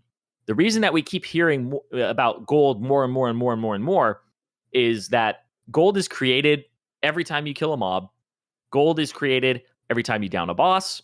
Gold is created every time you finish a quest, right? The way to get gold into the game that gets created and is permanently in the game until it's removed by like one of 3 ways is by killing mobs, doing quests, and killing bosses and stuff like that, right? Or vendoring items. That's the way that gold is created. If you get it from another player, that's just gold that was already in existence, right?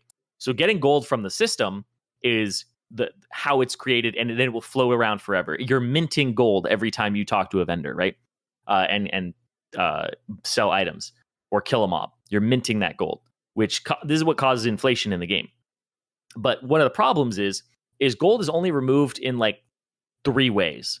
It's the auction house cut, the buying of like mounts and like symbols and things like that from a vendor. Repairs is the 3rd way. Yeah. So basically anything from a vendor that you buy, mounts, stuff like that, auction house cut, and then repairs. And then there's like training abilities, I guess, is like another one, and respecs. So things like that. That's why they don't really do dual spec for the most part, is because there's already so much gold in circulation, and there's only going to be more and more and more, and then the respecs become like a thing that people have to pay for.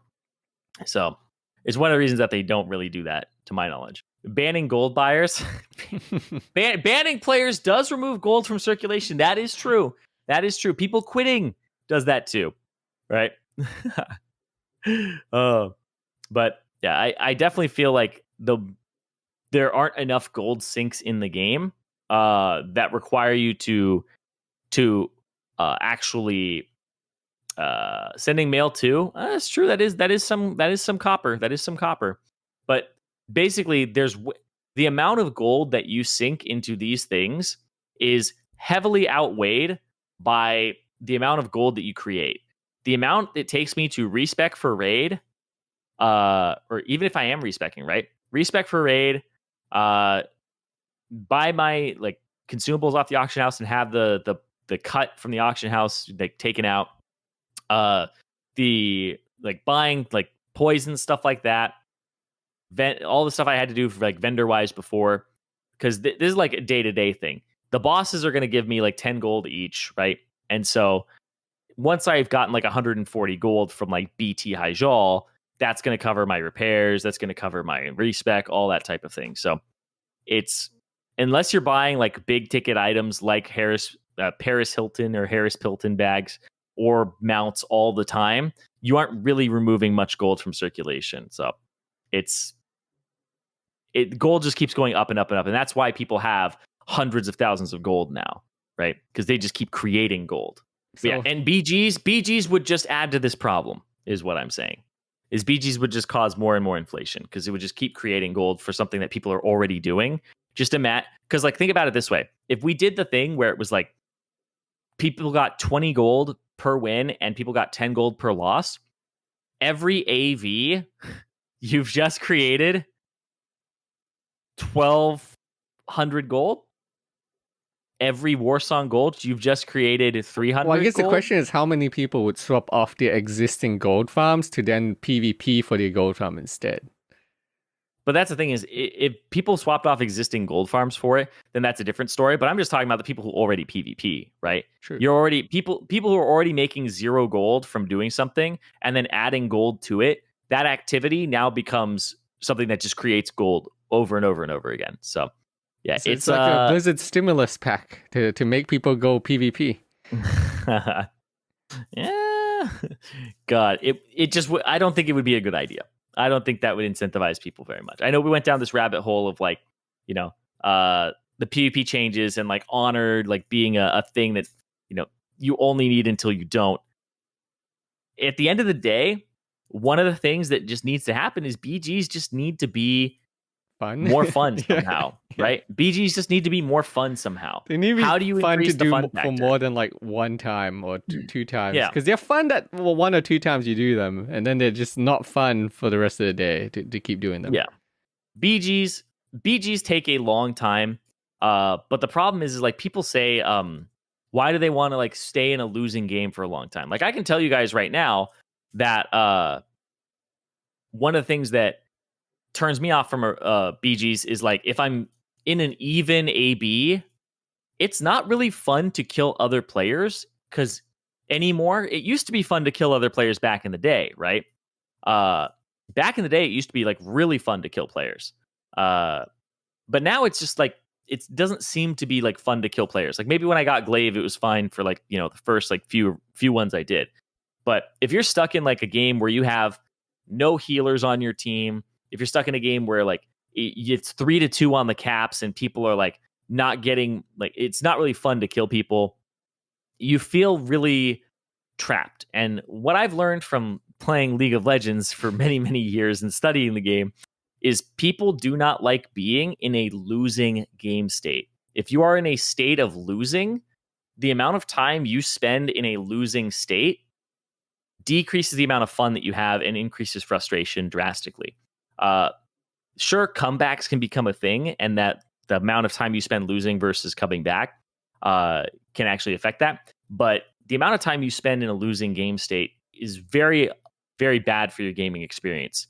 That's why people are enjoying a lot of other things, like ARAMs, like Earth, things like that. People don't like losing. No, really? No. Agrius, what I'm saying is being in a losing game state. That's different than like actually like losing. For example, Fortnite was incredibly popular with the Zoomer generation because you drop, and if you in Fortnite you don't spend much of the game in a losing state. You just lose when you die, right?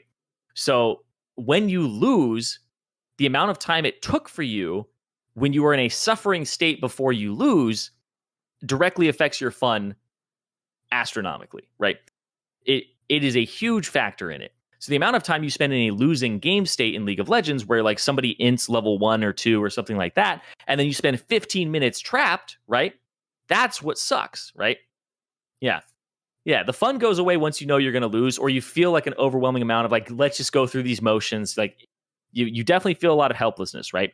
Like losing, like, oh no, I lost the game, doesn't always feel bad if you lose quickly, right? Or you felt like you had a chance in the game and then you lose. But if you're like stuck in a losing game state where you're like, we can't forfeit this game for 15 minutes, like that's why League of Legends has pushed the forfeit of how early you can forfeit back multiple times, right? It used to be you couldn't forfeit before like 20 minutes, then it was like 15. And I think there's like an early surrender or something like that that's been talked about, like 10. So yeah, it's like people don't like being in a state where they feel helpless in a video game. You play a game for fun most of the time. So yeah, in Warsong Gulch, you feel trapped a lot of the times in like a game where then if they wanted to, they could legitimately, if they were a better team, trap you in that game forever if they wanted to, right? They are in control of that. I mean, that's why I never play Warsong unless I need the marks, is because, man, Warsong could go on for so long. Sometimes Warsong just goes on for way too long, and you can't get out. Yeah. Like Warsong, I think, is the only one out of all of them that seems like it is the only one that has no inevitability to it, right? Because like AV, you're gonna run out of reinforcements, which was a change that eventually happened, like very, very, very early on in vanilla. Yeah. In AB, points go up slowly, drastically. Even if you're there for 40 minutes, it's going to end at some point. It's the same thing with Eye of the Storm, unless you're like swapping nodes all the time.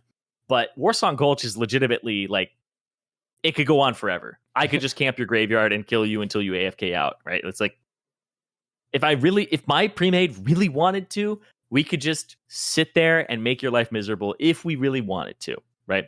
So Warsong is like the one that I think, like Warsong is one of the weirdest ones too, because in my opinion, now this might be a controversial opinion, I don't know. Warsong, in my opinion, is the BG that has the most potential for fun, right? I actually find Warsong to be the most fun out of all of them when I'm having competitive games.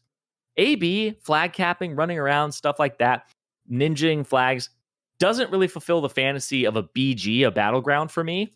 It's the same thing with like AV. AV is like a lot of PvE. Eye of the Storm is like the mixture of flag capping and point capping, and I don't really like the War of Attrition with like Eye of the Storm strategy is get more people than them, run it straight onto the flag, cap it while you're fighting them, right onto the point, sorry. So like if they have 5 people and you have 7, as you fight them, even if you lose a guy or two, you're still going to cap it, and then their GY is done as you're fighting them, right? Otherwise, you're fighting on the road and you kill people, they respawn and you deal with waves of them as you get onto the point. Literally, Eye of the Storm, #1 strategy, mount up, run right onto the fucking point, even if you're getting attacked, run up onto it, and then fight them. Like, even if they're like novaing you and shit like that, just have the rest of the people keep running, right? You actually just want to get onto the point. Because if you're fighting them on the road as you're moving up to the point, you kill 2 of them, and you move up and you're like, oh, we're 5v4, we're winning. The 2 people respawn fresh, all that shit. Now you're 6v5 and you guys are weakened from the previous fight. So you just keep fighting waves of people. It's shitty. You need to get on there, right? If you're defending a point, you do want to fight on the road though. That's what I was doing on my prot warrior, is if I see incoming, I actually run straight at them. If I'm the only person guarding Mage Tower, run straight at those fuckers, slow as many of them as you can, fear them, etc. Call for ink. And then after they kill you, you respawn and then you get another go. So Eye of the Storm, you want to fight on the road if you're winning or defending, and if you're losing, you want to fight on the point. So on the enemy point. So yeah, it's Eye of the Storm to me like isn't as engaging. Warsong Gulch is really the one where I feel like the 10v10 is really fun for me. Well, I mean, it's the most popular pre-made format is Warsong Gulch 10 vs 10 when it's done well. It's fun. I like it the most, right? I don't know if anybody else feels the same way, but I definitely feel like it's the most fun, and it has the most potential to be fun for everyone. But it's also the one that traps you the most. If you get stuck in like a pug versus pug that goes on eternally. Right. Yeah. It messes you up like really badly in terms of time investment. And I think another part of it that I like Warsong Gulch is just great. I think it's well designed. I think the way that it goes with the flags, the bases, etc., feels really cool. You killing people on the road is meaningful, right? And I think that is something that people don't always. I think it plays into the instincts of what is fun for people, right? Like fighting in mid on Warsong is actually pretty good. It's good sometimes, right? Whereas like fighting on the road in AB or Eye of the Storm, not really great. You know, the thing you want to do, which is fight people, not always the best thing to do. Warsong, it's rewarded a little bit more. Also, the percentage of a team and the effect that you have is larger on a BG, where you make up a larger percentage of the team, right? I'm 10% of the team. So my impact, I can actually pull weight of somebody else. If somebody's like AFK, I still might have a chance in that game because I can make up for it, right? So it actually like matters a lot how much you contribute to Warsong, and a larger percentage of basically the effective alliance or horde strength or whatever you are. So I do feel like Warsong, I feel the least helpless when it comes to solo queuing, but I feel the most helpless when I get trapped. Yeah. So, BGs are a very interesting thing to tackle. But I mean, speaking of all these Blizzard changes and such, what are your thoughts on the good old Chinese mount? The good old spectral tiger mount that they're doing in China. So for people that haven't seen this, they are doing a spectral tiger mount in China. You basically get it when you get 6 months of subs, and then you pay a little bit extra on top of that. I think it's $100 or $200 on top of that. You get a spectral tiger mount with your annual or 6 monthly WoW sub in China. And there was a lot of outrage from people who said, okay, Blizzard's finally just, they're just selling out completely now with the spectral tiger mount. But in my opinion, this is on China server, for one, which is a totally different thing to the NA server, because they already have tokens. They've had tokens since Classic, WoW tokens. So it's already buying stuff in game. You could already get the token and sell it for gold and buy whatever you wanted in China. So it's a completely different game already. And on the China servers, you have to keep in mind that it's an Asian server, which means Asian servers tend to have different values for how loot distribution goes and how loot systems work and such. Where, for example, the ever popular gdkp and such, that is an invention of the Korean servers in a lot of games. They are one of the first players to start the entire gdkp system and like gold for value and such. And as well as that, it's also the year of the tiger. For people that don't know, in Asia, it's really big. The year of the whatever animal is a really big thing in Asia. For example, Apple is launching tiger branded AirPods in Asia. You can get like a little case with a little tiger on it because it's the year of the tiger. People eat that stuff up in Asia. It's a really, really big thing. So personally, I didn't really mind because this is the Chinese server. It doesn't really bother me. But what are your thoughts, Zirene? Money. I don't think it's a problem. People want to buy something like that. Whatever. Like, yeah, I mean, it doesn't even affect us on the NA servers, and they can already buy this whatever they want on the Chinese servers since they have WoW tokens. So it's kind of a big whatever. And like people are saying in chat, China never got the card game. I'm not sure if they ever got the card game in China, or if Spectral Tiger mounts were ever a thing in China, because they I'm not sure either. I'm not sure how the WoW worked back then, or if they had like as advanced of a WoW back then. Dedicated servers, even I don't know. Right. So. Yeah. Yeah, it was all a bunch of nothing for me, at least personally, since this is all on the Chinese server. Mm. Yeah, I mean, it doesn't really affect me, but at the same time, it's like I bet Blizzard make a lot of money from it, though. I bet they're making bank of these spectral tigers. That's for sure. I mean, I'm always a fan of cosmetics cost money. The game shouldn't, right? Like, if people like your game, they'll play it, and if people like what you make, they'll buy it, right? Um, Unfortunately, it does require you or incentivize you to make a game that or have a cosmetics department that actually or a skins department that actually like pumps things out regularly and does like a good job. So the League of Legends model and the Valorant model I think is very good. I know a subscription model for MMORPGs is one that is just lasted forever, but it'd be very hard to do away with as well. I understand they'd lose a lot of money changing it like that, but yeah, I'm not sure. So yeah, I think it's okay. I think it's okay, to be honest. But you know what's not okay, Zirene? Chickens, apparently. Chickens are not okay. Not anymore. Chicken. You know, the last time we talked about chicken, I swear we said that what if Blizzard makes it worse and just makes it even more obnoxious to use? Well, congratulations, we did it. Chickens are back to being really obnoxious to use if you want to abuse them.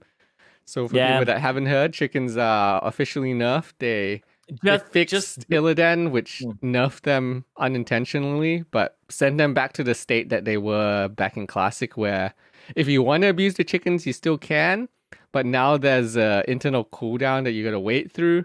So it basically means you're back to the thing where if you really want to abuse them, you pull an ad or something, have it tanked, and you have everyone pop chickens, and you sit there and you just wait. You wait for all the chickens to squawk.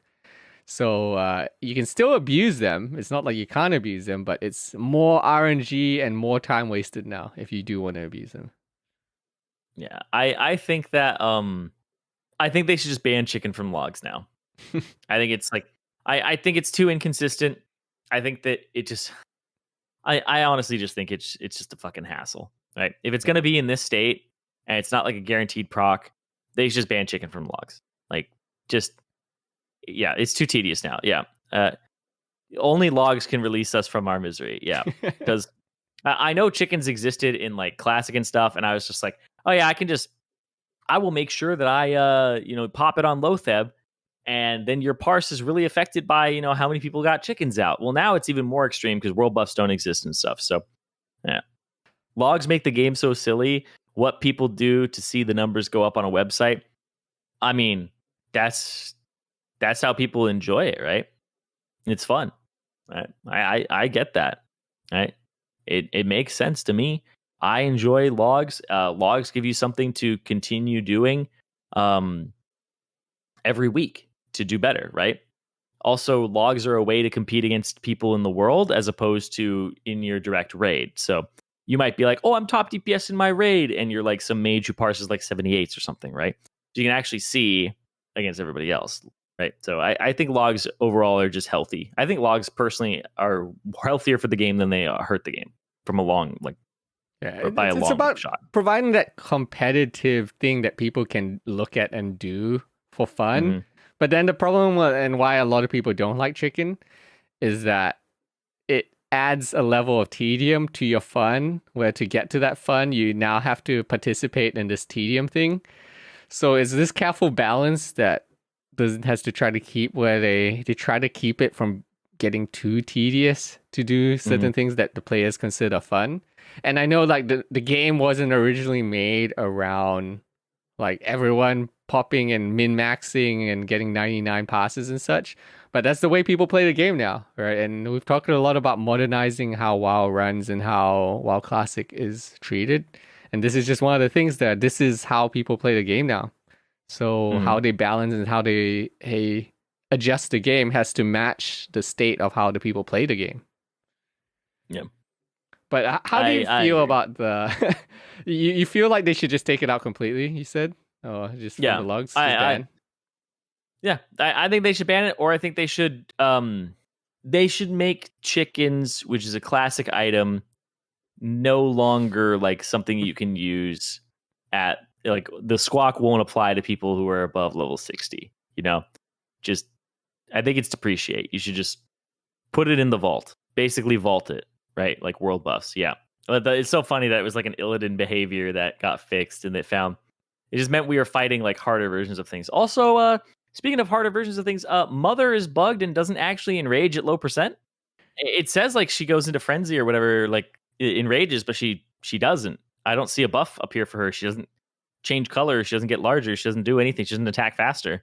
And that's happened since day one of BT. Yeah. It happened on PTR, but now it's like, So it's weird. Literally nothing happens. Well, I mean, if this chicken fix has taught us anything, Zirene, the key to finding and getting these things fixed is to find something else that's broken and get them to fix that, and unintentionally fix what we want them to fix. Somebody blamed me for their enchant not showing because their belt is fixed. yeah. Zirene's fix messed it all. They were linking me like their weapon, and they're like, the mongoose enchant doesn't show. It's broken. What are you doing? Like somebody's like Twin Blade of the Phoenix, somebody's like Brutalizer. They're like, these things don't have mongoose on them anymore. Like they don't show. And they were like, this is because of your fucking belt, man. I swear to God, it's from your belt. But yeah, I mean, at least Blizzard is doing some stuff, right, guys? Did you see they're doing free character moves, Zirene? They're doing some free character moves right after they finished their paid transfer sale. So they made sure to get the paid transfer sale out of the way, and then now the free character moves are coming in. Yep. Let me check these things. Free character moves.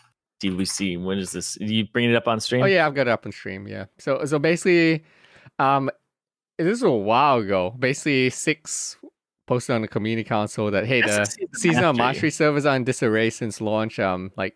As people know, seasonal mastery not very popular, completely abandoned in some servers. Well, not completely, but very very low pop in some servers, and everyone's basically gone to like the mega servers, as has happened in TBC.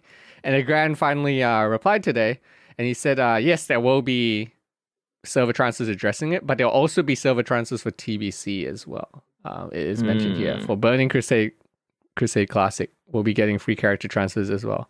So at least we got that coming up in the future. So more people can populate on the mega servers maybe. Because really, at this stage, that's what we got. We just have to figure out what formula Firemaw uses to keep such a stable player base of balance. It seems maybe the formula is just have the number 1 guild be Alliance. So Rain, if Rain could step up the game and come back to Felina, and that will somehow bring all of Benediction over somehow and balance things out. I don't know how EU pulled that off, with the Firemaw being a balanced server with the most popular server as well. Maybe EU amazing. Likes competition. We just want things easy over here. Yeah. I have heard from people on Firemaw, because I haven't played my Progress Tune in a while because I've been too busy to play on too many raids, and apparently Firemaw has a queue every day now. They're back to queue systems every day. Yeah, I had no idea, but it sucks to them because apparently every day they have a queue now. I guess that's what they get for being the most popular WoW server in existence right now. I wonder what it's like over there. Because right now I see people are saying 1 to 2 hour queues. 1 to 2 hour queues on raid days in Firemaw. Hey, this is what they wanted, right? No, they wanted a lot of people on the server. Oh man, I just wish they weren't. Does Benediction have any queues or no? No queues. Huh? No, we aren't big enough. So it sounds like an EU problem to me. Yeah, fuck. No, but man, Blizzard's doing a lot of stuff lately. With the banning of the boosting community stuff as well, right? The boosting community thing was really interesting. It was really interesting. So for people who haven't seen this, basically Blizzard updated their policy to ban organized community boosting. So this isn't like it's to clarify for people that get confused. It's not that you can't you can't boost people in game for gold and such. So like you can't take 1,000 gold to boost someone up to 1,800 rating or whatever it is. You can still do that. This is a move against organized boosting services. Like I think the popular one was it Halcon or Halcon or something like that in retail.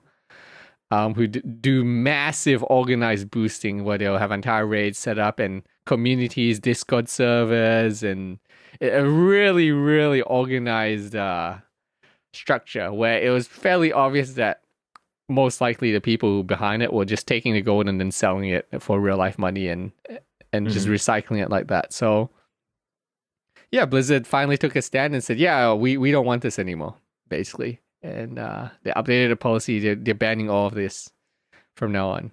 Good change, obviously. I would say fairly good change because these things have been going on in retail for a long time, like a really, really long time.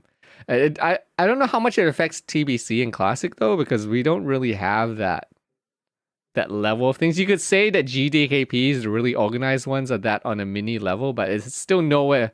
It's not really under Blizzard's thing where they're really targeting the big company type ones and not like individuals running little GDKP communities and such. I just think it's a good thing in general that they're cracking down on these things, because I know there was a lot of like people who were unhappy with this stuff. I know some people had gotten flack for boosting or selling these services, and because a lot of people get one of the things that people were like concerned about was they were like, well, what about GDKPs, right? It's technically not the same thing, right? And so GDKPs are fine, but this is more like just paying, and then the real money. It's just, I guess it's really hard for them to monitor like real money trade for this type of thing. And in retail, gold essentially is real money in a way, right? So like people are paying in WoW tokens for services and stuff like that. So essentially people are just paying money for these things. I mean, for anyone that's ever hopped onto retail and looked in like the group finder, it's a mess of just boosting advertising company sales, really. It's like you can't get anything really done there. It's pretty crazy. It really is. Like Torghast boosts, all these things, like literally everything. Raid boosts, all that. So and also one of the big things too is getting boosts in retail is valuable not just for the gear, but because it shows up in your achievements that you've done it. And whenever you want to get a plug or something like that or join a guild, they always want to see your achievement for clearing the content already. It was one of the things that like I struggled with because I did like all of normal, all of heroic Castle Nathria in pugs. And then when I wanted to do mythics, people were like, oh, can you link your achievement for like mythic already? And I was like, what? They're like, yeah, like, do you already have it? I'm like, no, I want to progress. And they're like, oh, okay, no. But basically, people only want people who have the achievement. Someone was telling me that in retail, people were paying like $500 for the Sylvanas achievement to prove that they had done it on Mythic or whatever. Mm-hmm. Cutting Edge, yeah, because there's an achievement for Cutting Edge, which is you kill it before it becomes obsolete content. So it'd basically be like every guild that killed Kael'thas before his nerf, you would get like the Cutting Edge thing. And then every guild that killed him in 2.5 for the first time, all those 8 out of 10 guilds, they wouldn't get that achievement, right? So like people would want you to link Cutting Edge or link that you've killed it and stuff. So yeah, there's a lot of, it's one of the things that like people want you to link like your Raider IO score and all that stuff. There's like scores for PvE.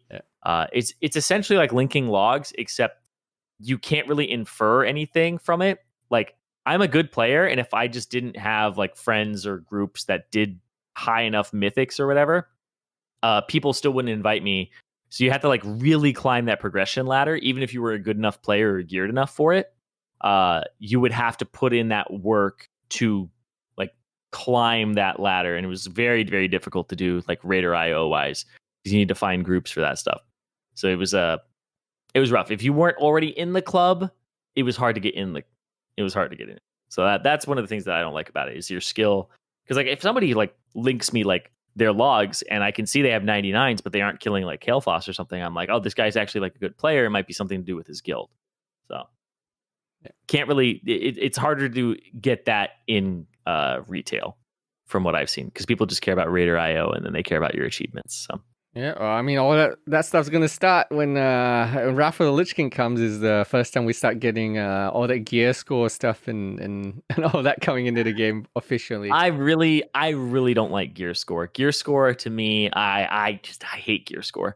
I don't know why. Like gear score to me just always feels like, even if there are items that are better, like for example, like if I'm using if I'm like a rep paladin, I'm still using like expertise pants or something like that, it's gonna be a low gear score, but it's really a better item because it's a better stat for me. I think gear score made items too streamlined for like literally everything is just a straight upgrade, right? Instead of like this item is good for like 2 phases, right? But it's a low gear score. You don't run into that a lot. They just keep upping the gear score on the item and making it slightly better over and over again. So I think I don't like how that happened, and I don't like gear score as like a thing to like discriminate against people for having a low gear score. Which I get it. People are in blues or greens and stuff like that. But as you get to like, epiced out, your gear score will be lower, and people just want the higher gear score. Like higher gear score does not necessarily mean you're actually stronger, right? And it just means you itemize for highest gear score. It doesn't mean that you're actually using the right stats. I would know because I played Holy Paladin in Shadowlands, and I wore full PvP gear, and my gear score would be really high, but versatility is only good in like mythics. It's not really like a good stat for me in PvE aside from that. So it's good in like mythic and progression and stuff, but it's fucking terrible. Like I want like haste or I want mastery is like something people like sometimes, but yeah, it's like different gear score doesn't take into account what your other stats are. It just takes into account what your overall stats are. So yeah. I have a bone to pick with gear score. I don't like it. Yeah, there's definitely like a middle ground somewhere between. I don't like eye level. Fuck eye level. Between like classic molten core where you have fury warriors running around in like group gear, like blues from groups and such, and where you end up in retail where it's literally just like item level. This okay, I get this item then and such. Where it's like too streamlined. You gotta be somewhere in between there. Yeah, Edge Master's gear score. Someone in chat saying your Edge Master's gear score in classic molten core. Somebody linked me this photo. It just made me chuckle. The chicken glaives. Yeah, the chicken prio, dude. Yeah. All right. Well, I mean, that's all the topics I got. You got anything else? No, that's gonna do it for me, man. Yeah. All right. So that was a good episode. We covered a lot today. We didn't talk about a depressing thing at the end. That's probably record, right? That's good. Yeah, that's good. Really good. And next week we come in here with Zirene's offhand as well. Yeah, next week. Yeah. Hopefully we have even more to talk about because this was a good last 2 weeks. It was a good. I mean, we could have talked about all the PvP stuff last week if BT didn't come out that day, but that was a load of stuff in the last 2 weeks, which I'm very happy about. Yeah. All right, guys. Catch you next time. Take care. Yep, I'll see you guys. Bye-bye.